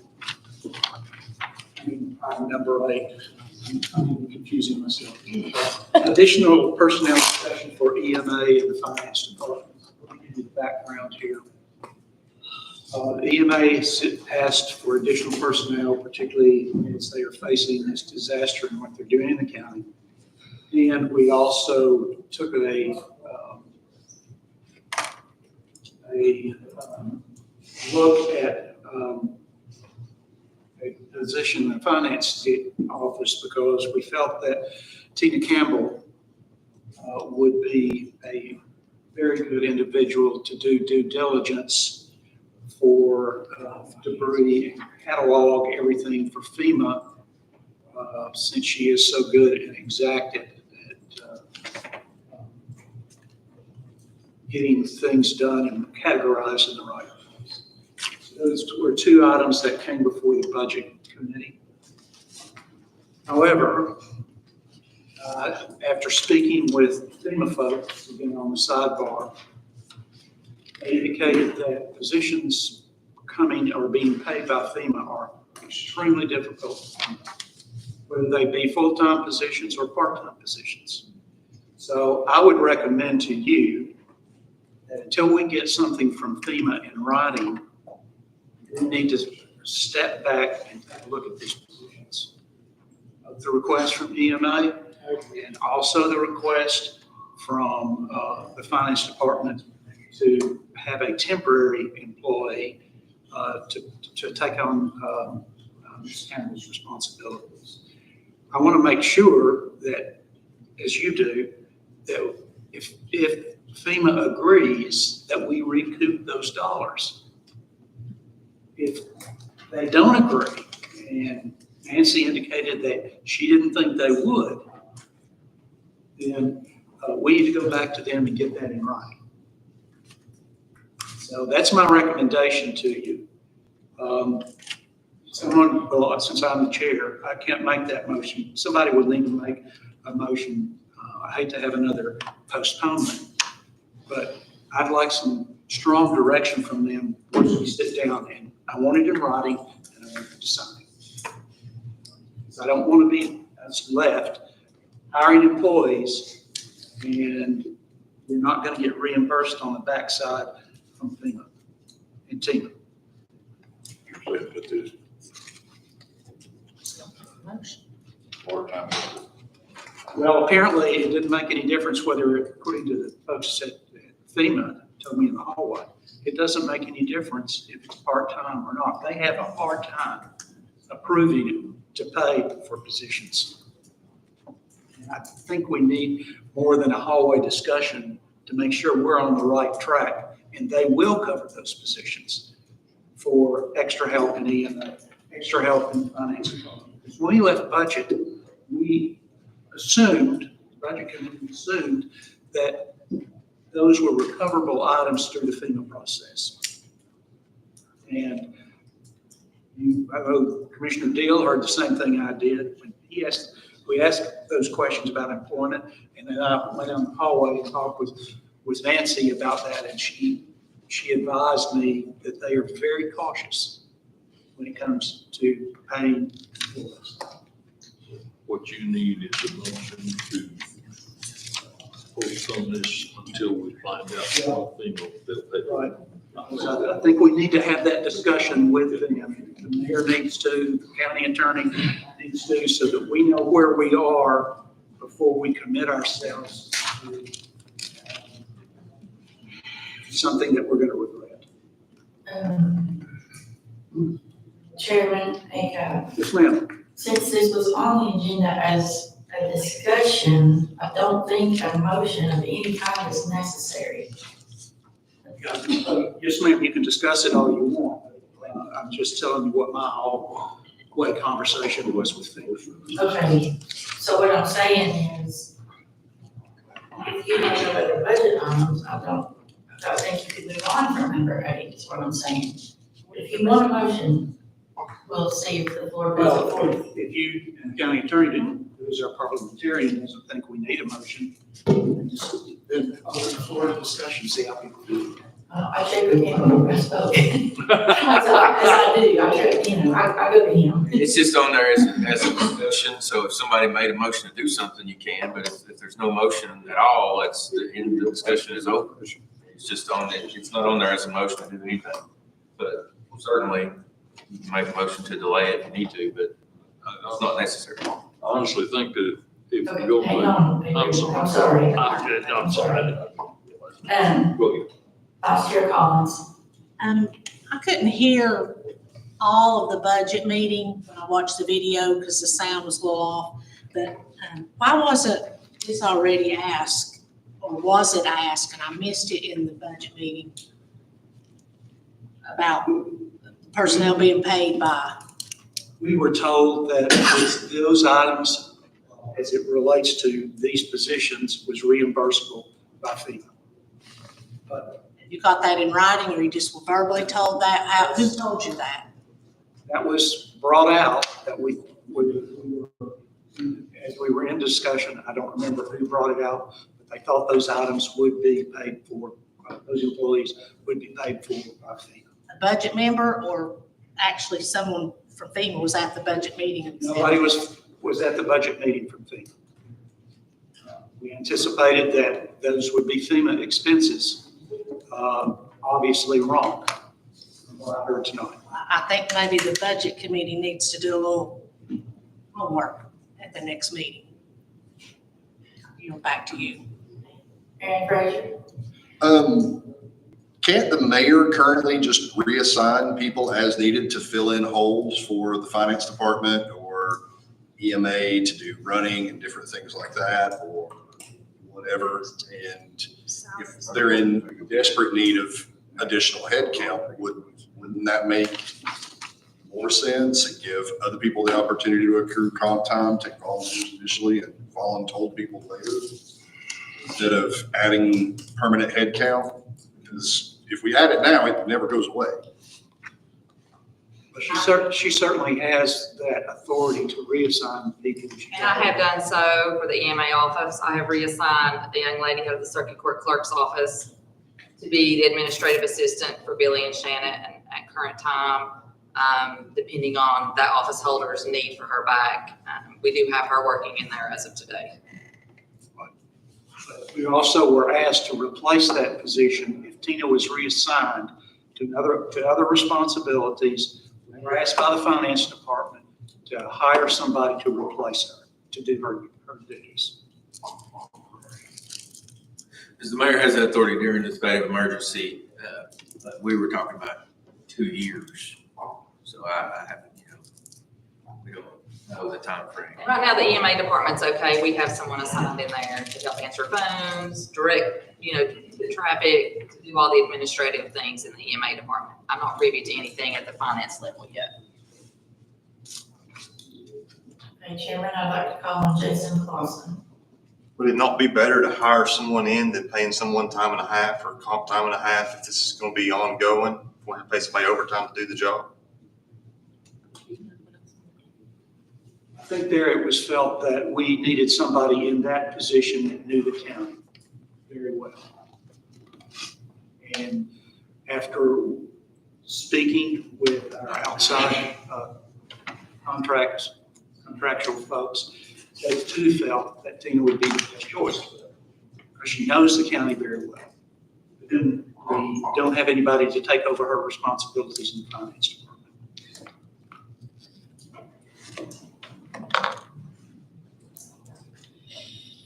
Okay, sir. Yield the floor to Ms. Sonia. Go ahead, ma'am. Yes, there are 2 different types of payroll employees that you're talking about right now. Anyone that works the disaster administratively falls under a different category, FEMA. They fall under the same category as I do, Cat Z. They fall under direct administrative costs, and they are 100% reimbursable for every effort that they spend accounting, documenting, correlating, meeting, talking, emailing about this disaster. It's 100% reimbursable. If you would like me to pull the Papa G, which is the FEMA Bible, and provide you with that documentation, I will be happy to do that so you understand what is FEMA reimbursable for accounting and for documentation that will be needed.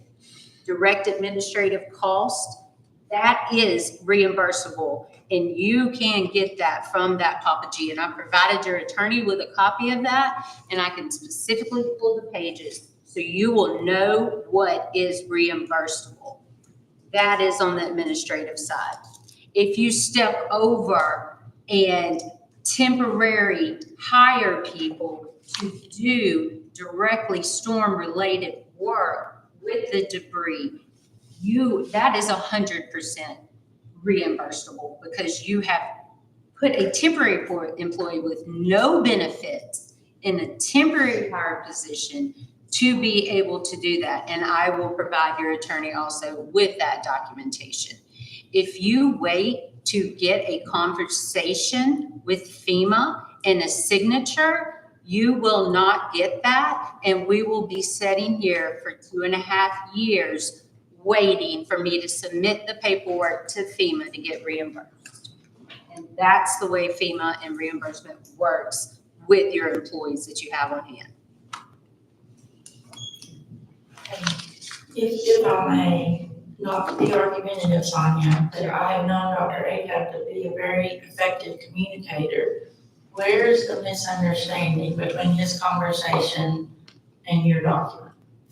this conversation earlier tonight with the representative. That was a conversation in a hallway. What I have is proven and what has happened in the state of Tennessee for the last 14 years. And whatever is spoke of, I can fully back up and document with FEMA, with their FEMA documents to show exactly what I'm talking about. A lot of it is narrative and FEMA language. You have to be extremely specific when you are asking for reimbursement across the board for every single employee. I have to write a narrative for every single employee that did anything with this. And I will be happy to go over all of that with any of you that want to sit there and understand it, because you have not been faced with this before.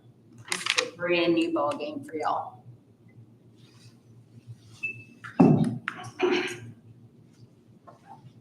I would just further like to comment that anything that we are questioning is just because we're trying to be good stewards for our citizens. Please understand that. Absolutely, and I do, and I want to be able to educate you and let you make a good, educated decision on everything that you're questioning.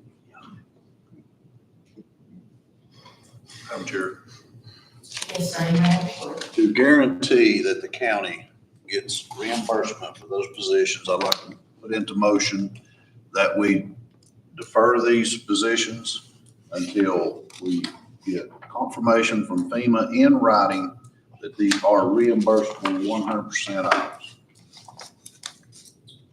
Okay, do we have a second to that motion? We have a second by Avery Williams.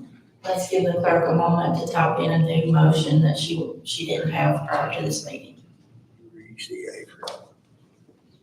Commissioner Deal, you may need to repeat it, I'm not sure. I don't know if you can. For any positions with the EMA or finance department, Pardon me. motion to defer any position for the EMA or finance department back to budget or. Defer until confirmation by FEMA in writing that they are reimbursable 100%.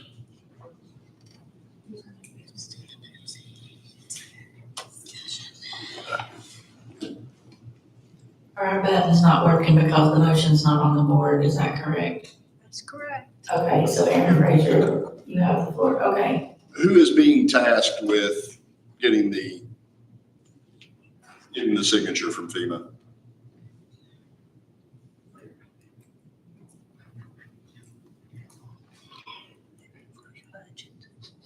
Well, I would suggest, since she has had so much FaceTime with the mayor, if she will do it, ask them. If we get that okey dokey and they say, yeah, those costs are 100%, will be 75, 12 and a half, 12 and a half.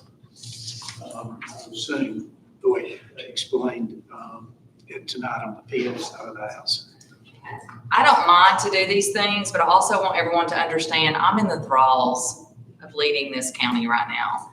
You are paying this company that you all approved hundreds of thousands of dollars for what she's telling tonight. So you're double dipping me to do what you're paying her to do. And I by no means, I mean, I don't care to do anything I'm tasked with, but I am working in the thralls of every facet of this disaster. So, I mean, if we're paying her and her team the contract that was approved, I mean, I'm sure Sonia can supply some form of written documentation to the budget committee and maybe go from there. And I'd be happy to follow up with her on that also, if you guys would wish for me to do that. But it's setting us back, asking me to go and then bring it back to you, and you're still paying her and her team to sit in here tonight.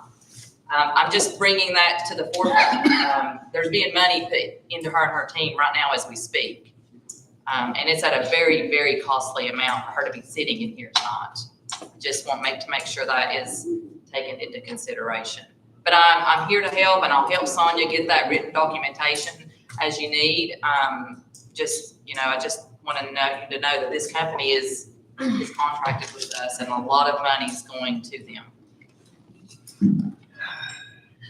certainly knows FEMA rules better than any of us, but I think maybe as she pointed out to me, I did not ask the right question, and that's fine. I would be more than happy to work with Sonia and get what the committee or the commission is requesting and get that back in here. I just don't want to go around her because the county has contracted with her. And I want to keep that partnership transparent and fluid because she plans to be here with us for the next 2 years. Okay, I need to recognize some commissioners. Leslie Hughes, you have the floor. I want to know what the end game is for deferring these positions. I mean, I understand that the funding for the salaries or the hourly wage, whatever, for these employees. However, the need is there and the need is there now. It doesn't need it in another month or 2 months when it goes through budget and goes through finance and goes through everybody else again. This is an emergency kind of thing that they need help now. Billy and Shannon are not in the office all day long. If they were sitting there having to answer the phones all day, they would never get anything else done. And the same thing for the finance department. They don't have another month, 2 months to wait on this. You've got an expert here telling you that it's probably going to be like, I mean, for what she just said just a minute ago, she can prove and has backup for it. She's the expert and I trust her with this. So if we spend even part-time for 2 positions and we spend $15 an hour for part-time positions and we still don't get reimbursed for it, it's probably worth it for losing that money if those people help get the rest of the money back reimbursed from FEMA. Certainly, chair of either budget or the commission chair or the commissioners can call a meeting. We don't have to wait another month. Yes, Patty. Just one more comment, and just to, like Saturdays and Sundays, all the resources that are in our county right now, TDOT, TEMA, they are all calling all of us still on Saturdays and Sundays. Saturday, we were putting barriers up on 321. Billy and Shannon are not stopping with the phone calls because these resources aren't recognizing, oh, it's a weekend, nobody's there. They're still out making the phone calls and they're still getting called on Saturdays and Sundays. If they just pick up the phone, they're working, they're making decisions. And I mean, we have to understand that we have to pay them and do right by them because we're in this for the long haul. And I need both of them to stay on board with us. And I just, we just need to do the right thing for our people because we don't want to deter people wanting to work for us if something sour comes out of these decisions. And that's just kind of on Saturday. I mean, they're getting the phone calls from TEMA, TDOT, FEMA all day long on Saturdays and Sundays also when everybody's taking the weekend off. They're not getting that time. So therefore, they'll never get to use this comp time either that's being accumulated for them. And we're just creating a hole for them. And it's a liability for the county to continue to allow this much comp time to accrue because if they did decide to walk off and quit, guess what? That comp time has to be paid out to them regardless. So it's just, we just got to do right by our people that are helping us right now. I mean, any other situation would be different, but we've had people that are just working all the time, answering phones, making decisions that some people may not even realize are being made, but they have to be made by one of us. So I just wanted to showcase that Saturdays and Sundays are still being highly worked right now.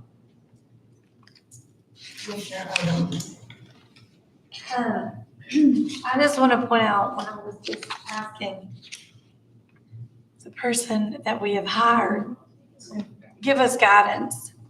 There's no way that is there any way at all that FEMA's going to give us anything in writing 100% prior to them looking at it after we've turned it in? I will answer that. And I've provided your attorney with documentation that says if you are hiring or entering into a contract that is specifically stated will be FEMA reimbursed, that is automatically thrown out because that's a contingency clause. If you are wanting FEMA to sign or email you a specific, will you cover this or not, you will be waiting for 1.5 years. Because what I have to do is I have to take all your costs, proof that you paid those costs, justify every single cost that you have, submit it to FEMA, and then go into a conversation with the CRC out of Washington about how each one of these costs were incurred and why. And then it passes there and they obligate the money back to you. So if I sit here and wait to get something, in 22 years, I've never been able to lock FEMA down and get an email or a signature specifically on what they covered and what they have not. Now, I can show you in their FEMA manual, in their guideline, and in their policy where this is covered and why. And a lot of times I have to prove that back. If you will go to page 38, section 4, section B02, and read this clause, this is why we did this action, and verify and justify it to FEMA.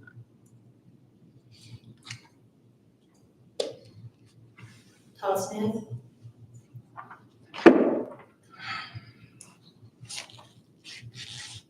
Trying to gather my thoughts because I'm a little upset about the whole thing, to be quite honest. There's a fine line between being fiscally conservative and being careless. And I think we're walking that line right now. I said when we had the meeting in budget, I said, are we willing to risk the chance of not putting someone in that position with the likelihood of us misfiling something and coming out short in the long run? Are we willing to take that chance? If you are, great. But if we come down to that, don't blame this company because this company is giving you their professional opinion. I want you to look at yourself and ask, why did you vote for them? If you're not going to take what they're recommending, why did you vote to take them?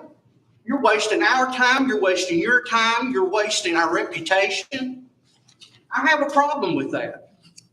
I have a huge problem with that. Now, I don't lose my temper very often, but I'm real close and I'm trying real hard to stay calm. But we're letting things pass by that should not be passed by. We're not doing things. We're not taking actions on things that need to be done.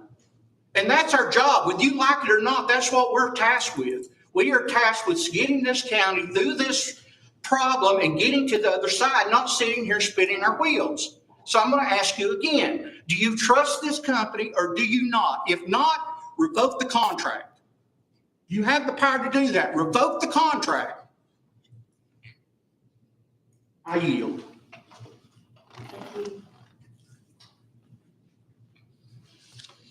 See, no other requests? Yeah, there's one more. Okay, all right, Mr. Dale. Okay, so we heard from FEMA representatives tonight that said it would probably not be covered. They'd have to look into it. So lest us not forget, and I'm not saying anything about anybody's credibility, but the ones that's holding the checkbook is who? It's FEMA. So why would it hurt to go check when they're up there in meetings every day? He said that he said tonight, we're right there working closely with you. That's what the man's words were. So what would it hurt to double check? I mean, I don't think some of them realize what this county's putting out as far as money goes. We're not a big county. We don't have a lot of money. We better be taking care of it because it's all going to fall back on the taxpayers. And I'll tell you, if I was sitting at home and I had my commissioners in here and they were taking care of my tax dollars, just wanting to check, I'd be grateful. I would want them to do that. Take that extra check just to make sure. There's nothing wrong with that. Are we going to call another special meeting to take care of this? Okay, stay in order, please. I'm well past order, Madam Chair. Commissioner Hughes. Are we gonna call another special meeting to take care of this? Then we're gonna spend more money on us as commissioners. When we've already had advice from FEMA telling us earlier today they couldn't guarantee it. That they would check into it. If they were gonna guarantee it, they would have told us to not. They would have said, because he sat there and told us everything that was 100% reimbursable. But when it came to that, he wouldn't give a straight answer on it. I'm with Todd. You're putting us in a very bad situation to not get these positions covered now. Even if you wait 2 more weeks, that's 2 more weeks that these The finance department and the EMA do not have extra help.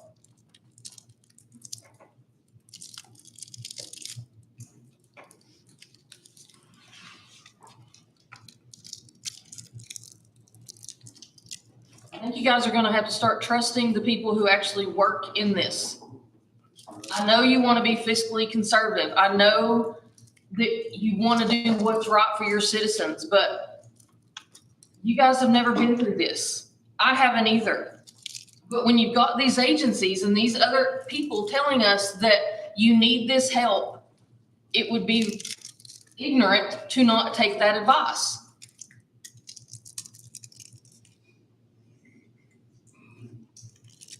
Well, even though there's a motion on the floor, there's another way to approach this, is to go ahead and make these changes. And this body always has the opportunity to revisit those issues if we find something different. With Todd, we've hired a company to do this, and they have worked with Tina and feel like she should do that job for them, and I don't want to put that off. But I would like for us to make sure as we move down through this, I agree with rules and statutes. I'm not familiar with those. But I want to make sure that we go down the right path. So we can make this change. We can go ahead and reassign to the mayor's office, Tina, to work closely with them and to be the individual who's entering that collecting and entering that data. We can have to, at some point, come back to the finance department, however, and make sure that they have the needed hands in there to get the finance done. So it's, it's up to this body.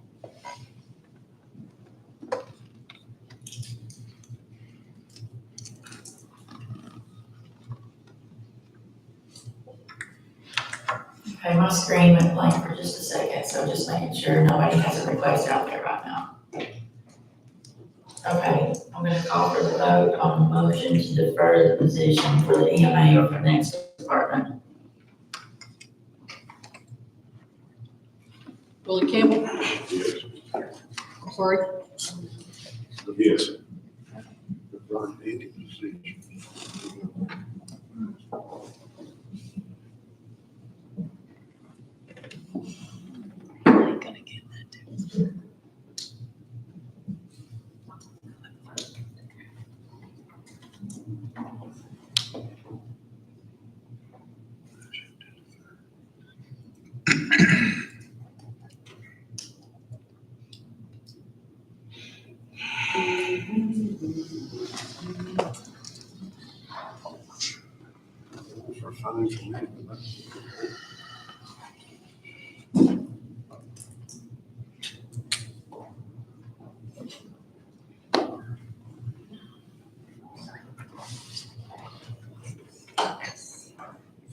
Okay, the motion to defer has failed. So Attorney Harden, we revert back to Ms. Hughes' motion that was on the floor previously. No, this is a different, sorry. Different. David, I'll go back to that. Okay, You're still violating labor law now. so now the floor is open.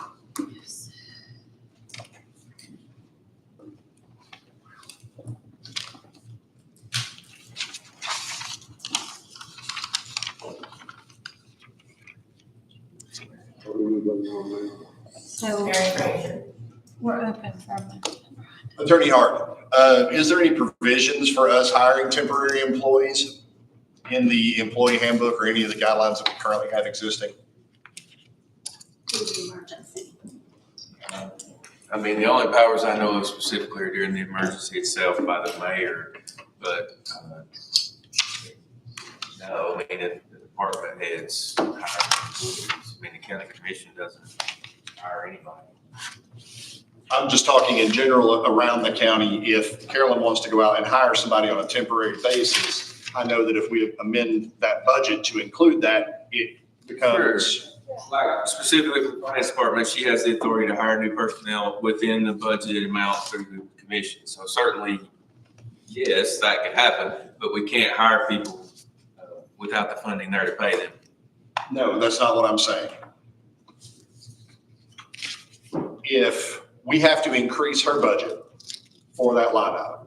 But since it would now be a maintenance of effort, we can't reduce it later unless she is the one that chooses to do so. Right. Right. So same goes for Billy.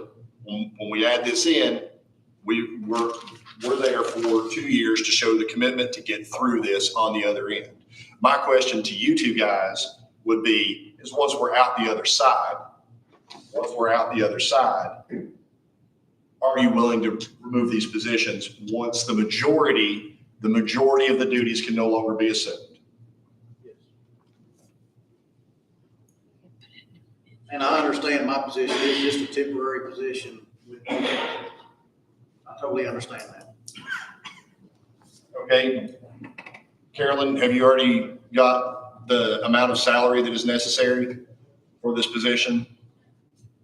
Because this is a new, so there's a senior accountant position. I do have a part-time administrative assistant that can be hired based on what I've got in my salary lines already. Okay. But as far as the senior accountant position, which is what Tina was in before she was moved to the other position, then no. But we know what Tina was paid in the budget, right? Okay, and you know what this position is going to be paying, that sort of thing. It was voted on with the budget committee, $17 an hour. Okay, what's the annual salary? 29,000, I think it was. Okay. Any special certifications that are required, anything like that? I'm going to ask for somebody that is proficient in the FEMA grants portal, because that's what I'm going to have somebody that can do the FEMA grants portal. And yours is just a straight senior accountant position? Yes, I mean, we're having to basically rearrange everything at this point, but because until we have another person, we're having to absorb all those duties within the department. Okay, so according to the budget, what was that dollar amount for that position? I have a job out there currently posted to just see what the response would be, and the salary range was 40 to 47. Okay. Madam Chair, I put in the form of a motion to set aside from the unassigned fund balance for the remainder of this fiscal year to be addressed annually with these two departments, $29,000 for EMA to hire one additional person, and $47,000 for the finance department to hire an additional person to fill the roles for disaster documentation maintenance or duties as assigned.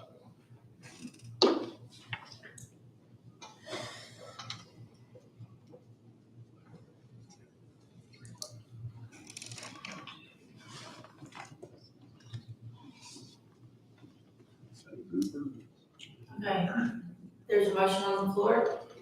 Is there a second? I'll second it. That's Ms. Hughes. Okay, there is a second. We're in discussion on a motion for an unassigned fund balance spend of $76,000 total for two positions.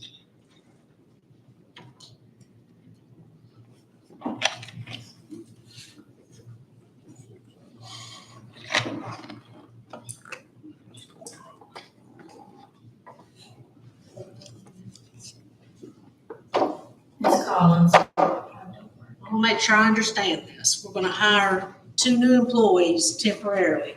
But we're not going to pay the ones that we've got time and a half or comp time. Is that, am I understanding that correctly? Did I miss something? Is that correct? My advice to the finance director was, we have to continue to track and award the comp time at the very least. So that's gotta happen. I don't, no matter what you all vote on, you could vote me out, but I can't tell you not to follow federal law. So that's gotta happen, whether it's, it's gotta be tracked, at least comp time, no matter what the number gets to. They cannot keep working without being paid comp time or time and a half. That's my advice, but so that can't happen.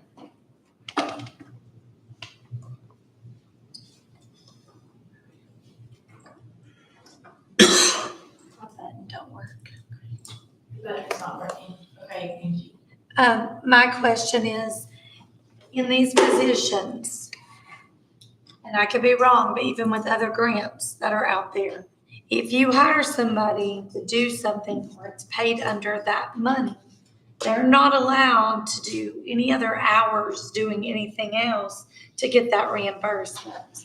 That's if you get a grant and then they're like the administrator of that, then you can only count the hours actually worked on that. So if we're talking about these positions and they're like helping in this other department, if they're doing other things other than disaster relief, I wouldn't think that would fall under reimbursement. Am I correct? Yes, I would like you to answer how that works. Tina's position will fall under the Cat Z administrative cost, which is 100% reimbursable. Her entire effort is only for administrative cost at the moment. That is what we ask for her to financially secure and document across the board with me working every day. The position that Tina did have, that was already budgeted for, and that was already on your budget for your upcoming fiscal year.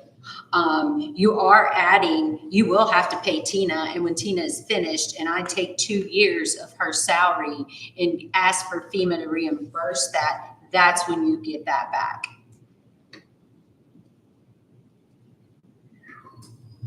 As far as your management costs go, your employees that are doing the time, the effort, the energy, the emails, the meetings, the FEMA application briefing, the FEMA site inspections, the administrative work, we will also be tracking that for Cat Z administrative costs across every department. Sure. Yes. There's one other caveat in this. I think when we first discussed this in budget with Tina, she was very hesitant because of the fact she heard the word temporary. We want to make sure, and it was quite clear from budget, that when this is all over, she doesn't evaporate. She comes back to the finance department and her position is secure. So I don't know if that's a friendly amendment. That's up to the director. That's up to the director, because we can't tell her what to do. And we can't tell Tina that either. That would be between her and Carolyn. I think she needs to know that before she accepts this position. If she doesn't have a job to come back to, I wouldn't take it. But that's between her and Carolyn. All we're doing is saying, here, fix the problem. It's up to Carolyn and it's up to Tina to come up to an agreement on that. And Josh, is there any guarantees that Carolyn could give Tina for that? I mean, We don't have contracted employment. Exactly. Certainly, it's up to the finance director to hire and fire, reassign her personnel within her office. So that would be her decision at the time. Certainly, the commission could vote and express your wishes, and that's what you want to do. But at the end of the day, it's a decision for the finance director. Okay, Ms. Sonia, let me call on Avery Lynn and I'll come back. Thank you. Okay, Avery. I was under the understanding that Tina was gonna be reassigned or borrowed to do this work. Clerk of court folks reassigned to.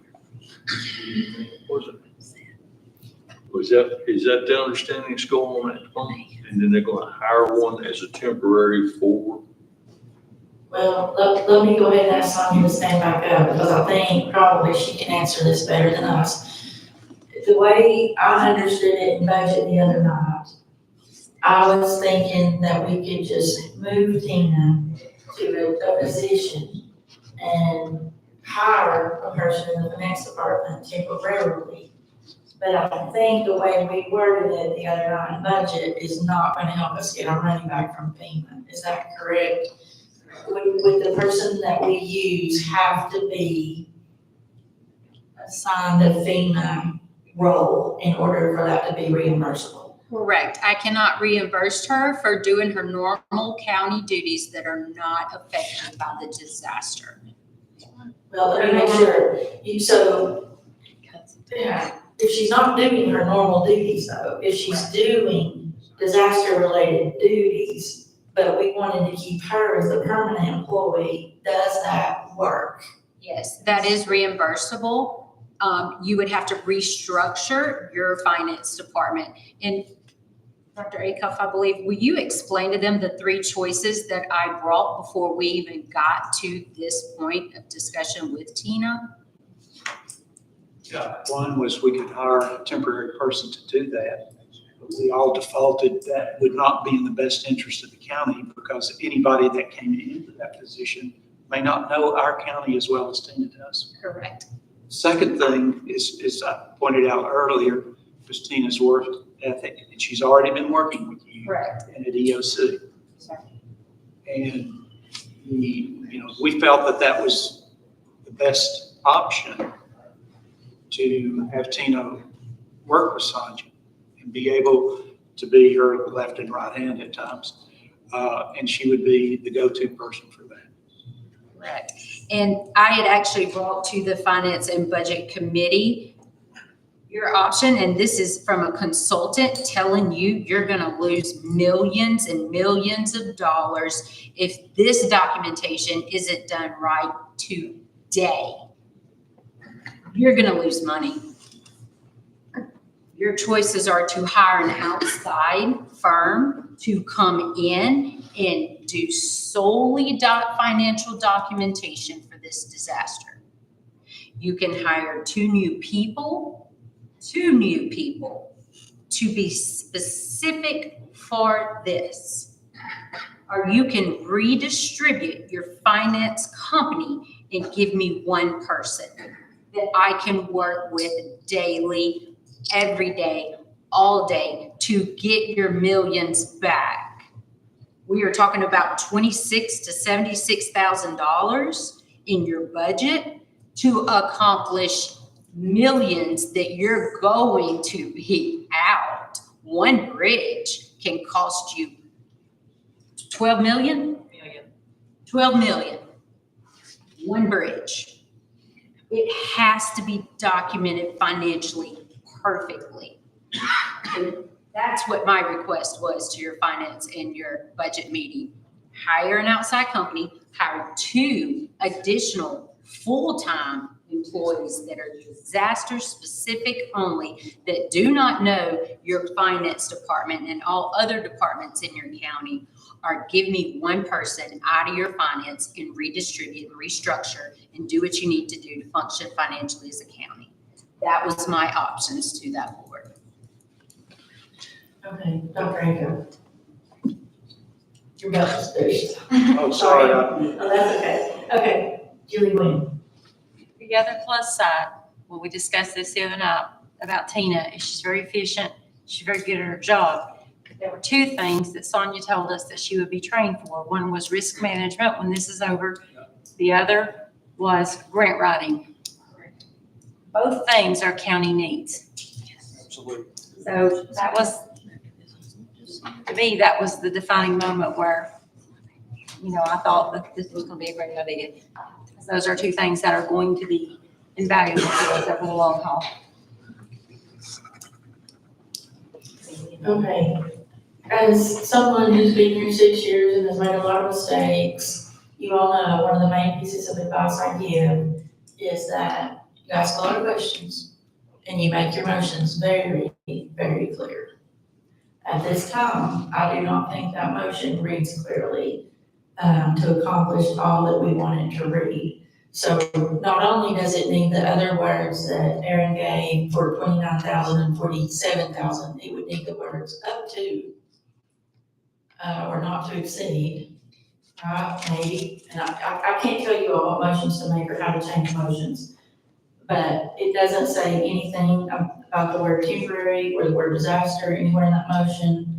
I think that motion needs some work, would be advice I would give.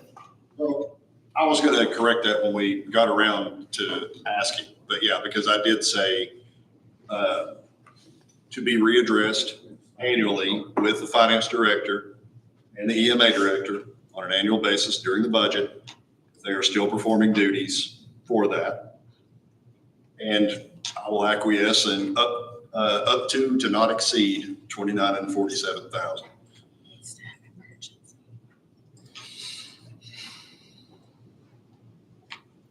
We will need to help Gwen because I'm gonna want it to read correctly on the screen before we vote. A motion to set aside, not to exceed 29,000 and 47,000 for the finance department and EMA to come from the unassigned fund balance for new hires for these departments to readdress, for the need to be readdressed annually during the budget cycle. But there's nothing about disaster relief. Disaster. If you put disaster in there, that makes it contingent on FEMA funding and I cannot get it reimbursed. So annual, be reimbursed annually. Readdress annually at budget time.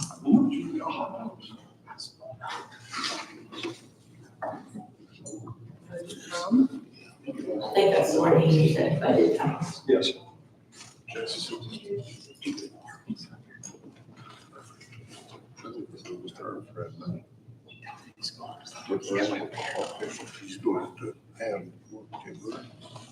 Correct.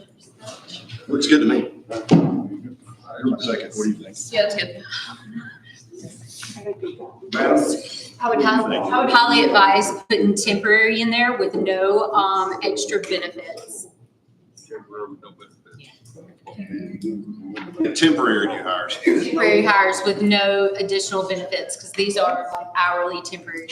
For temporary new hires. Thank you. There's four. I would just replace them. Yep, there you go. I would take no. She also suggested the words with no additional benefits. No additional. Benefits. Aaron, do you accept that wording, sir? Absolutely. We have to offer insurance to people who work more than this. I'm assuming that we can have typical benefits like insurance and things like that would be included since that's part of the county package. Your normal holdings, should be included on there, but these are your hourly employees is how it would be addressed. If you have an hourly employee, whatever applies to your hourly employee, not if they go over 40 hours, they get paid overtime to your federal laws. That's what I was gonna say, we can't hire someone in a full-time position and not offer them insurance, we can't. Right, that's fine. As long as it's nothing, we're not contracting them in a special way or hiring them with special benefits above and beyond. Above and beyond what the typical package is. I believe as long as it says additional benefits, we're still okay, right? No additional Yeah, as long as benefits, yeah. additional's in there, we're okay. They will get the ordinary benefits, we're just saying no additional benefits. And I believe we had a second, we were in discussion mode, the second came from Leslie Hughes, okay. All right, is there any other discussion? Let's vote. Campbell? Yes.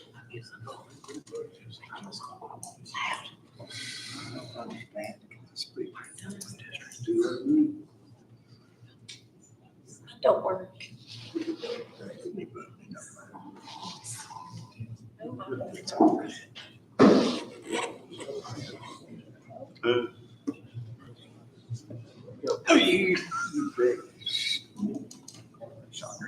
Of course, Danny did. Okay, motion passes. You have one more thing, sir? Is that right? Run that man off. Ms. Julie? Is there anything else? Yes, we've got, Sorry. two items left on the budget committee agenda for this meeting. And so I'm going to move to suspend the rules to add these two items. One is a asphalt paver, the other one is a copier for the highway department.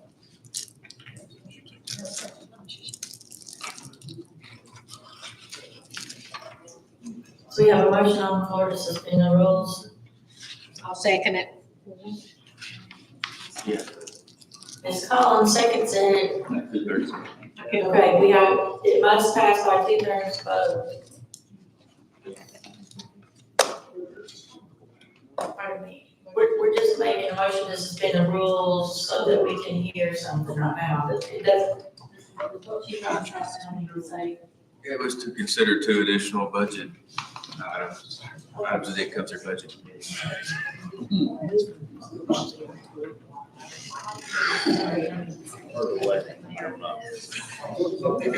That was under emergency stuff.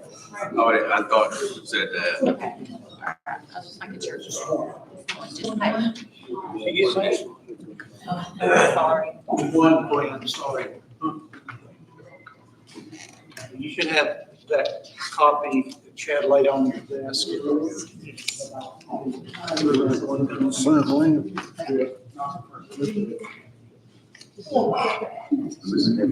Kelly seconded. That's fine, you can, that's fine, Jason's fine. I was just trying to speed it up. Yes, yes, she's happy with that.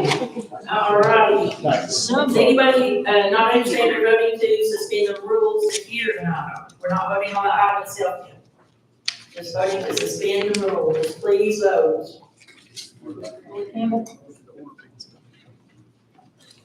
Yes.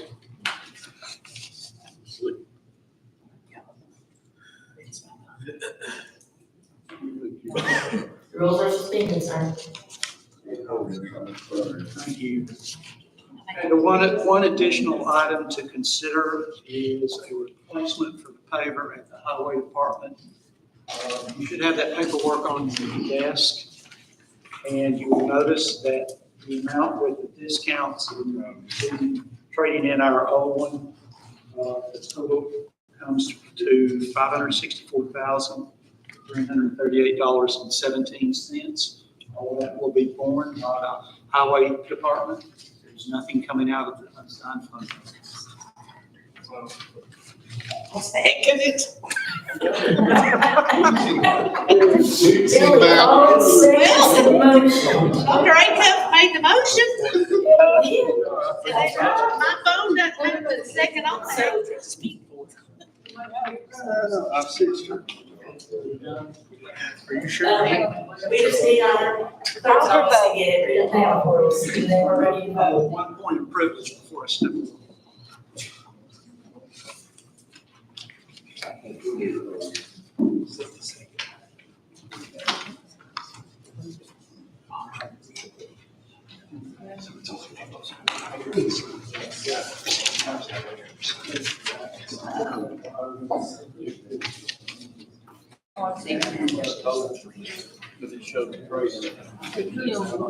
What time's the boss gonna be working this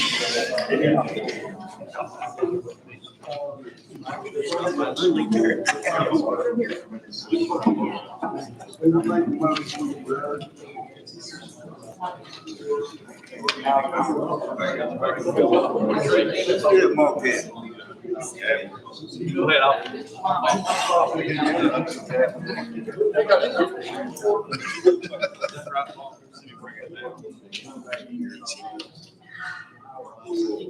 Change in the dollar amount, thanks to Commissioner Howard, office, I didn't turn the page. That total is $449,338.17. Highway funds, nothing from the unassigned fund Go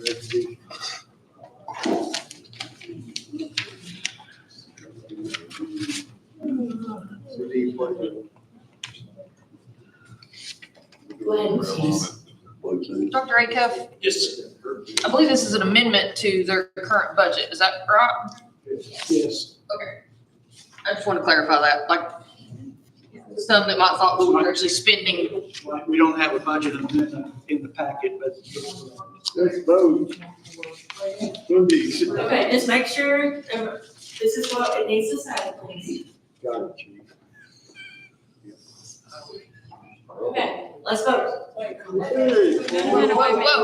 whoa. Was it not right?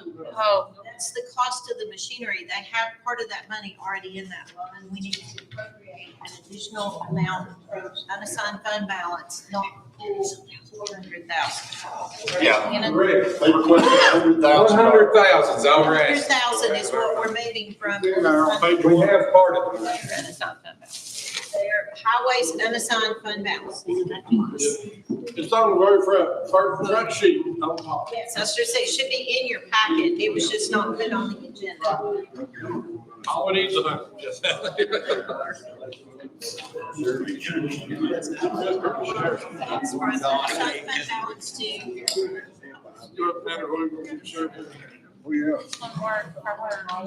Our narrative.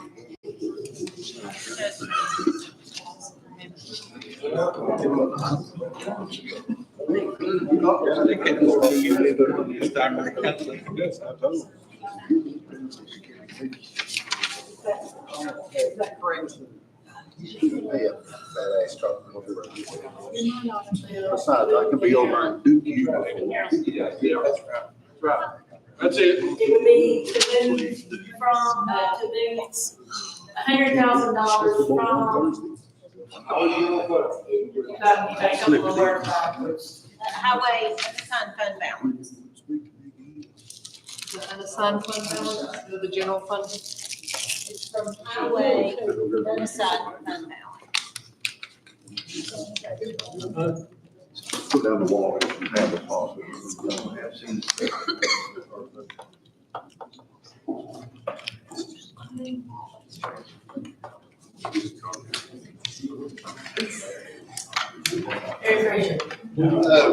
Madam Chair, I would just like to add in that since it's the highway department, we don't have to include the cost of the machine because it's within their budget. They're just asking for a budget amendment to move 100,000 and then they're going to grab it from there. So I don't think the dollar amount needs to be in there specifically.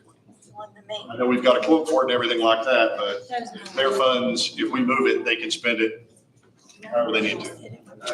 Well, for sake of time, Mr. Frazier, if this is accurate on the screen, is it okay we leave it like that? Rankin made the motion. It's up to Dr. Rankin. It's just both. That okay, could do. Leave the dollar amount in there, you want that removed? Rankin made the motion. Well, I think in full disclosure, you can disclose how much you're gonna spend. Even though you're gonna move $100,000 from unassigned, highways unassigned fund balance.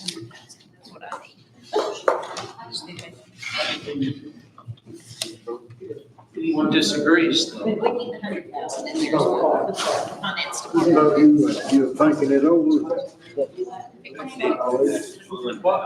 Is that what the file is you're dreaming? This is a motion to move $100,000.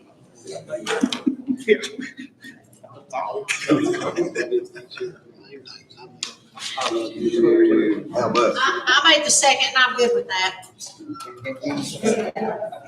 Is that clear? She said, my husband walked in. Tell her yes if she'll hear. So, just one last time to clarify, there's no new money here, right? This is all coming from highway department, no new money. Okay, Let's vote. let's vote, that's right. Thank you. Hallelujah. Campbell? Yes. Hey, calm down. I'm trying. It's just all I can do. I was first. Dr. Ray, made the motion. Thomas is reconnecting. Yes, second by Collins. Madam Chair, if I may, before I step Okay. away. Let's come to order, please. Before I step away, I want to point of privilege.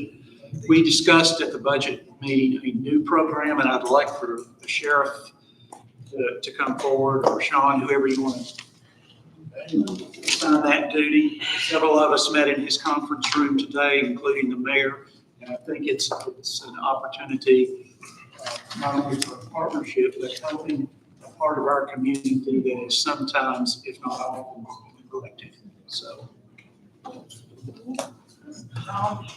Okay, while we're waiting on them to decide who's coming. Isaiah, when you served as commissioner, was it ordinary for you to be here till 10 p.m.? What I remember from my first term was that we were here often until 10 p.m. So hang in there, everybody. You've been here. Mind you, we sat in here for Midnight before. 11 and a half hours under Humphreys. Okay, all right, Sheriff. Chief Johnson, you have the floor. So given our situation in the Elk Mills Pogie community, we were spending a whole lot of sleepless nights of, okay, what if this happens right now? How do we get there? What is our response time? How are we going to serve those people? And so we sat down together and came up with what was really a harebrained scheme of we have to embed officers in that community. That's the only way that we're going to be able to do this. Well, you can't embed one officer in an area that you can't get to for an hour and 5 minutes, hour and 10 minutes. So we came up with a plan to embed 2 officers. And so then it became, okay, how do we do that and how is that sustainable for us? But putting officers up there 24 hours a day, 7 days a week, so that we are providing some type of service. So we started looking at, okay, can we find some type of inexpensive real estate there in that area that we can buy when this is over, then we can sell. That was not attainable. So we began looking at other options. We found what is referred to as a fort system, which is a fold-out rigid temporary shelter that is a perhaps, I don't know, maybe 15 by 15 structure that we can put the officers in, that they can live in, go there, be sustainable. Even if the weather turns bad, they can still be there. We are providing services to the area through the use of side-by-side right now, which is the only way that we can get around to a lot of the areas. If those officers get in trouble, okay, how do we get somebody to them, or they need extra assistance, there's a medical need or something. So we have on this side of where 321 has fell off, we have another side-by-side that our watch commander at 2 o'clock in the morning can send 2 or 3 more deputies, whatever's needed, to get to them quickly on that side-by-side. When we started seeing that, a discussion group began with Dr. Acuff, with the mayor, and questions started arising of, okay, could we use the same type of system and provide medical care to the people there? We could provide a medical clinic that would operate 1 to 2 days a week, that we would have care providers there, doctors who were volunteering to come in and provide this service, that they can come and receive free medical care there, so that we can be monitoring, okay, who needs a prescription refilled, who needs to be evacuated out of here to get to a higher level of care, who just needs, inoculations. And we received approval for another one of the fort shelters.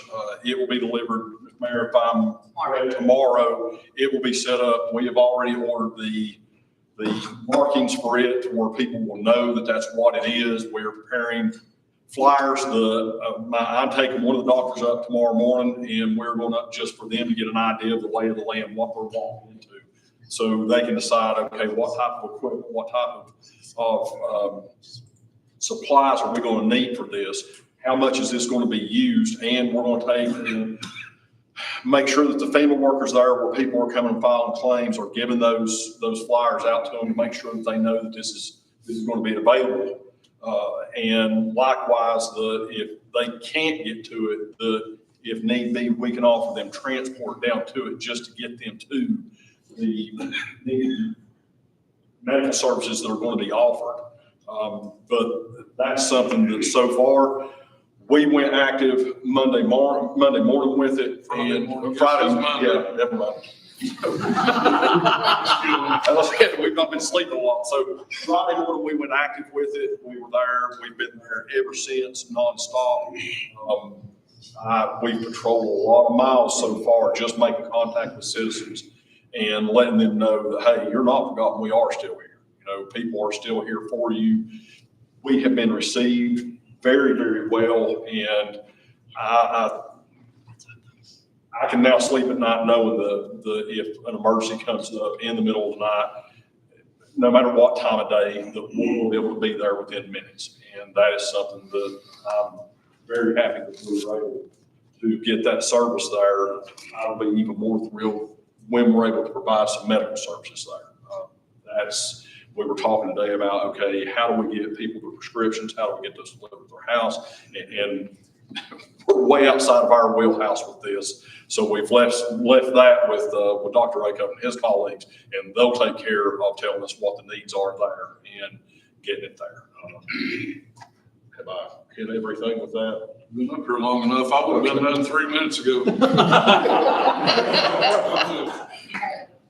I will let you know that any expenses incurred, you're still in emergency protective measures for your safety and your welfare of your citizens there. So expenses incurred for your efforts there are FEMA reimbursable. Also, any of the volunteers that work there, document everything across the board, because that will help us meet our match at the 12.5% for in-kind for donated volunteer work at FEMA. So this is a great project to put on paper. I'd just like to add that the rescue squad has also got an employee that lives up there above Mr. Clausen, Matt, I believe, that he's got, is it a rescue truck He or? brings home it's one of the Suburbans that has a cot in the back because we were stuck up there, couldn't get the helicopter land. I ended up driving a personal vehicle and having Matt in the back taking care of patients. So they've got that up there now in the evenings when we're home, we have that on that side. Getting across the bridges and stuff in between the middle, it's a different ballgame. I think it makes me feel a lot better. Yeah. During the day, the side by side that we selected and got, we made it for one reason, because you can lay the back seat down, and then the bed in the back seat allows us enough place to put a backboard in. So if we have to transport somebody out, we absolutely will. We can get them to an ambulance. I was sitting looking today at possible LZ sites, which I think probably the most convenient LZ site for us would be on Buttontown Road, possibly, to be able to get to from either the lower end, wherever. So we will get those laid out in the following days. Chief Johnson, would you say that UTV purchase was a much needed resource for what we've seen up there? We couldn't be doing what we're doing right now without it. I'll give you my word, we could not be where we're at right now without that, because unless you've been up there and seen it, 321 is slowly deteriorating every day. And every time that you take a vehicle through there, more of that road is falling in. If we lose that road, we're hurting even worse. And these bridges, the first bridge, the temporary that was replaced, I feel comfortable going over that one. The second one, you can only get a side-by-side over it. I refuse to even go over the second bridge until it gets stabilized a little bit more. But it has been a much-needed piece of equipment that we're using right now. Well, I just tell you, I mean, living there, and it's always been 30, 45 minutes for somebody to come get there. Without you all there, people know it's going to be an hour and a half. The crime was going to go up. That's going to make such a difference. And everybody knew we wasn't getting help. Something happened, we wasn't getting help. And without that, without y'all doing what you did, I can't imagine what would happen in our community. So Jason, one of the concerns too for Utah that we discussed today is making sure the community gets their vaccines. You do have multiple homes of people who are living together. You have a flu outbreak in one home, it lay down or a community down. So that was another reason for trying to get the clinic installed there and get it. We got people on hospice there that can't get out now. That wasn't hardly able to get out before. So they're going to figure out who those individuals are and actually be able to make contact. Get with me, I'll take you to the door when you need. We're going to start on Thursday, I think, was the plan, correct, Dr. Rakoff? I think next Thursday. Next Thursday, yeah, because FEMA's going to be there. Yes. At 10 o'clock on Thursdays. And I think that it was the next Thursday because those doctors are having to find nurses to volunteer to go, and so they'll have their schedule fleshed out by then. Haley will get flyers put together that we can give to the FEMA trailers, the sheriff's department so we can all start getting those distributed out. And the first thing it's going to say is it's free. I mean, there's no cost to anybody in that community to use these resources. We want them to know that they're going to be taken care of through this long haul. And it was a very good conversation today in a meeting on that process. So there'll be a lot of good resources for that community right now.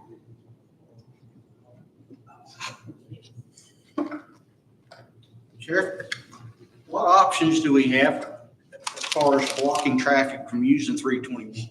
I want them to put a stop to that. We're putting the concrete barriers are going up. They went up today by T-Dot right past Green Hollow, and there'll be extra barriers because the citizens have been moving them and driving across there. The only thing that will be permitted to go through there are the ATVs from the sheriff's department or from Camp Faith up to Elk Mills and back. And then at 321 and 67, THP has been stationed there 24/7 and at Buttontown, and they are to stop any vehicle that comes through there. And they asked if they're a resident of the area. No heavy equipment and no semis are to be permitted to drive through there. We did put that in place today. We've had some problems with that being initiated, but the concrete barriers will prevent all that.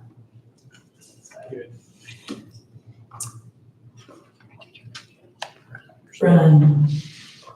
I'm too tired to run. Thank you all, appreciate it. I hope that explained everything. It does, and we appreciate all of you who did that together. That was a great idea. Thank you. Thank you. Well, Chairman Johnson. We're not friendly, but you can come on. May I stay in place? You may. First, I'd like to call everybody's attention. We have two items under financial management. If you'll notice on the left-hand side, I have two uniformed officers. If you all turn this into a rabbit hole, these guys are gonna take you out and drop you off at the front steps. Right, guys? First thing I place in the motion is to approve the disposal of surplus property for the general administration.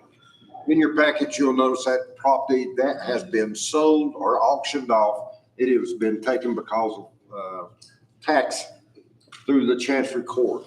Just never was recorded by the previous financial directors of our department. Okay, so we have a motion on the floor from Leslie Hughes and a second from Aaron Frazier to dispose of surplus property. Let's vote. Will Campbell? Yes. Got it.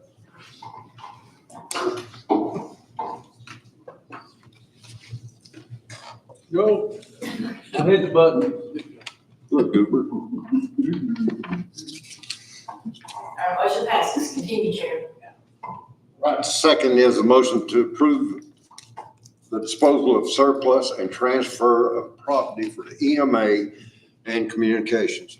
That was a surplus of a vehicle in one and sign it over to the department on the other end. Motion by Terry Profit, seconded by Leslie Hughes. Let's vote. Will Campbell? Yes.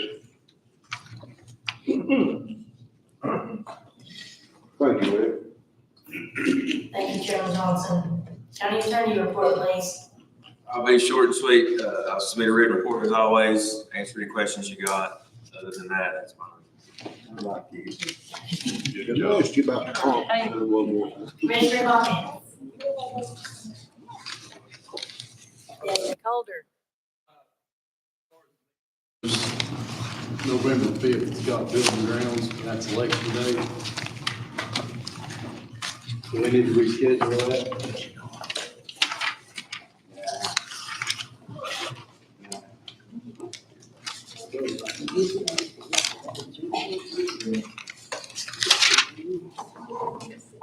Will the people on that group of standing committees that is scheduled to meet on November 5th, election day at 6 p.m., please state to your chairman whether you want to keep that meeting or move that meeting? Yes. Yes to moving it? No, yes to keep it. Yes, keep. Agree with that. And I see another shaking head, yes. 3, Where 4, we gonna meet today? pardon me. Where do they set the voters? I do not know since I don't vote here. Are they in the hallway downstairs, I'm assuming, the voting machines? Yes, downstairs. So we'll be fine up here. Courthouse be closed. So will we be allowed to come in the back doors and up to I've here? got to open it to the public because it has to be open meetings. So the courthouse is closed. That's the only concern. The county holiday. It's a county holiday. Okay. All right, so there's, it needs to be moved. Please suggest dates. Yes, okay. Same thing for budget, November the 11th is Veterans Day. So we'll need to look at an alternate day for budget and nominating. Any reason we can't back it up to the 4th? Who talked to? Oh, me? That's whenever. Landfill. What do you mean, set up? It would have to be after education and landfill. So we would just jump forward to the 7th? 7th is financial management. It's financial management. If it's in the mayor's conference room, I guess we could meet. It depends if she'll unlock the door. What, how, you guys talking? Barney 5. I mean, I'm good with 7th if they meet in the mayor's. 7th works for me. I can't see them. 7th's good. All in favor? 7. November 2nd. Good. 6 So the Building and Grounds Standing Committee group is moving their meeting from November 5th at 6 p.m. to November 7th at 6 p.m. Is that correct? Okay.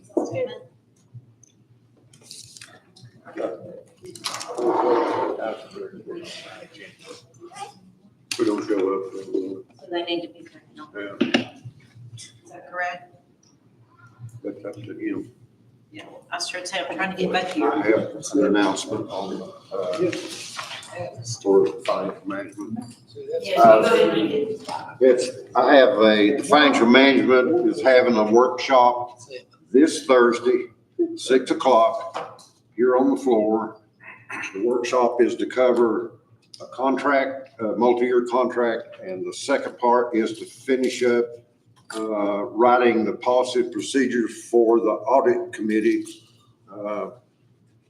That's what the auditors of the state and the comptroller desires, if you'd like to attend. So Thursday at 6. Thank you, Chair Johnson. Has the budget committee group come up with a suggestion? Okay, Steve Brown. Starting Saturday, landfill will be closed at 12 again, and we'll go back to 4:30 closing during the week. Okay, do you care to announce to every commissioner so they can hear from your lips what we're doing with brush? We're working a lot of overtime at the landfill. Nobody's coming in. We extended the hours. We extended the hours on Saturday. Nobody's coming in. We're going back to 12 o'clock closing on Saturday, and 4:30 during the week we'll be closing. Brush. Huh? Brush.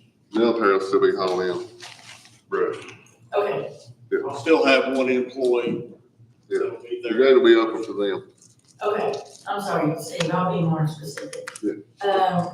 Prior to the meeting, we were visited by the Charlie Von Cannon, who wanted to know if we were filling up our landfill with brush. No. If there is anybody in your community that is asking that question, please let them know that we are not filling our landfill with brush.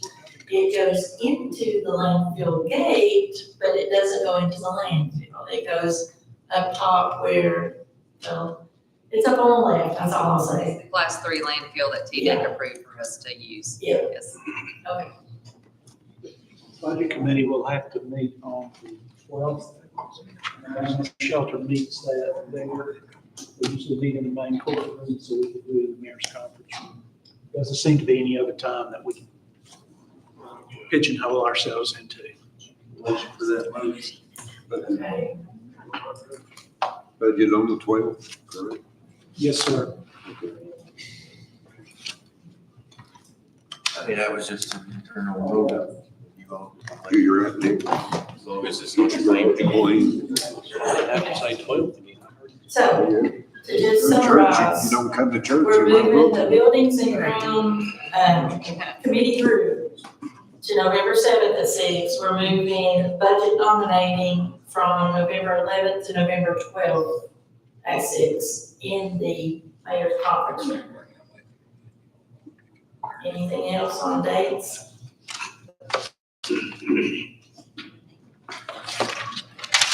I did.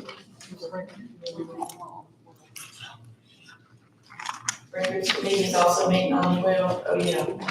Miss Lisa Germain was here earlier. She did request a records committee meeting November 12th.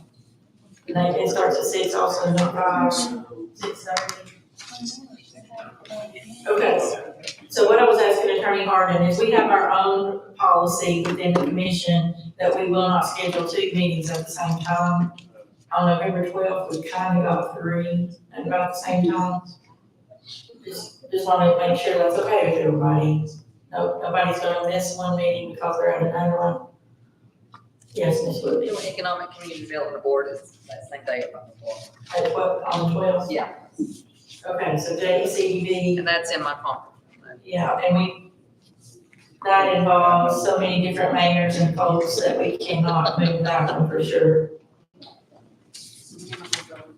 I thought she said no. Shelter. No, she said it's in the mayor's conference room. Jacobs, can I look at that then?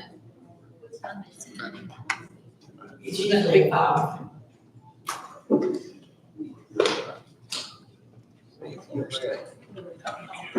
Yes, I have it down, child.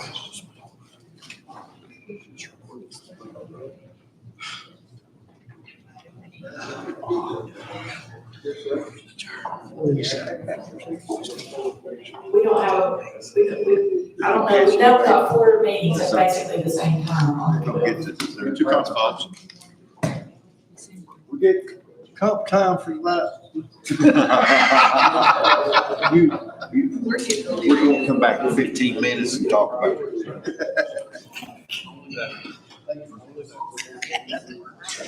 Okay. I like that. Don't even talk to me. I didn't say that loud. Can we have a beer board meeting December 2nd at? You're gonna have one as well. Okay, you started out, we have a beer. That's what I thought. December the 2nd at 6:30. December? I thought we had one for October 28th. No, it's gotta run for 30 days. You're the instigator. And the paper and on the property, 30 days in advance. It has to be posted 30 days before the meeting. Worries about that.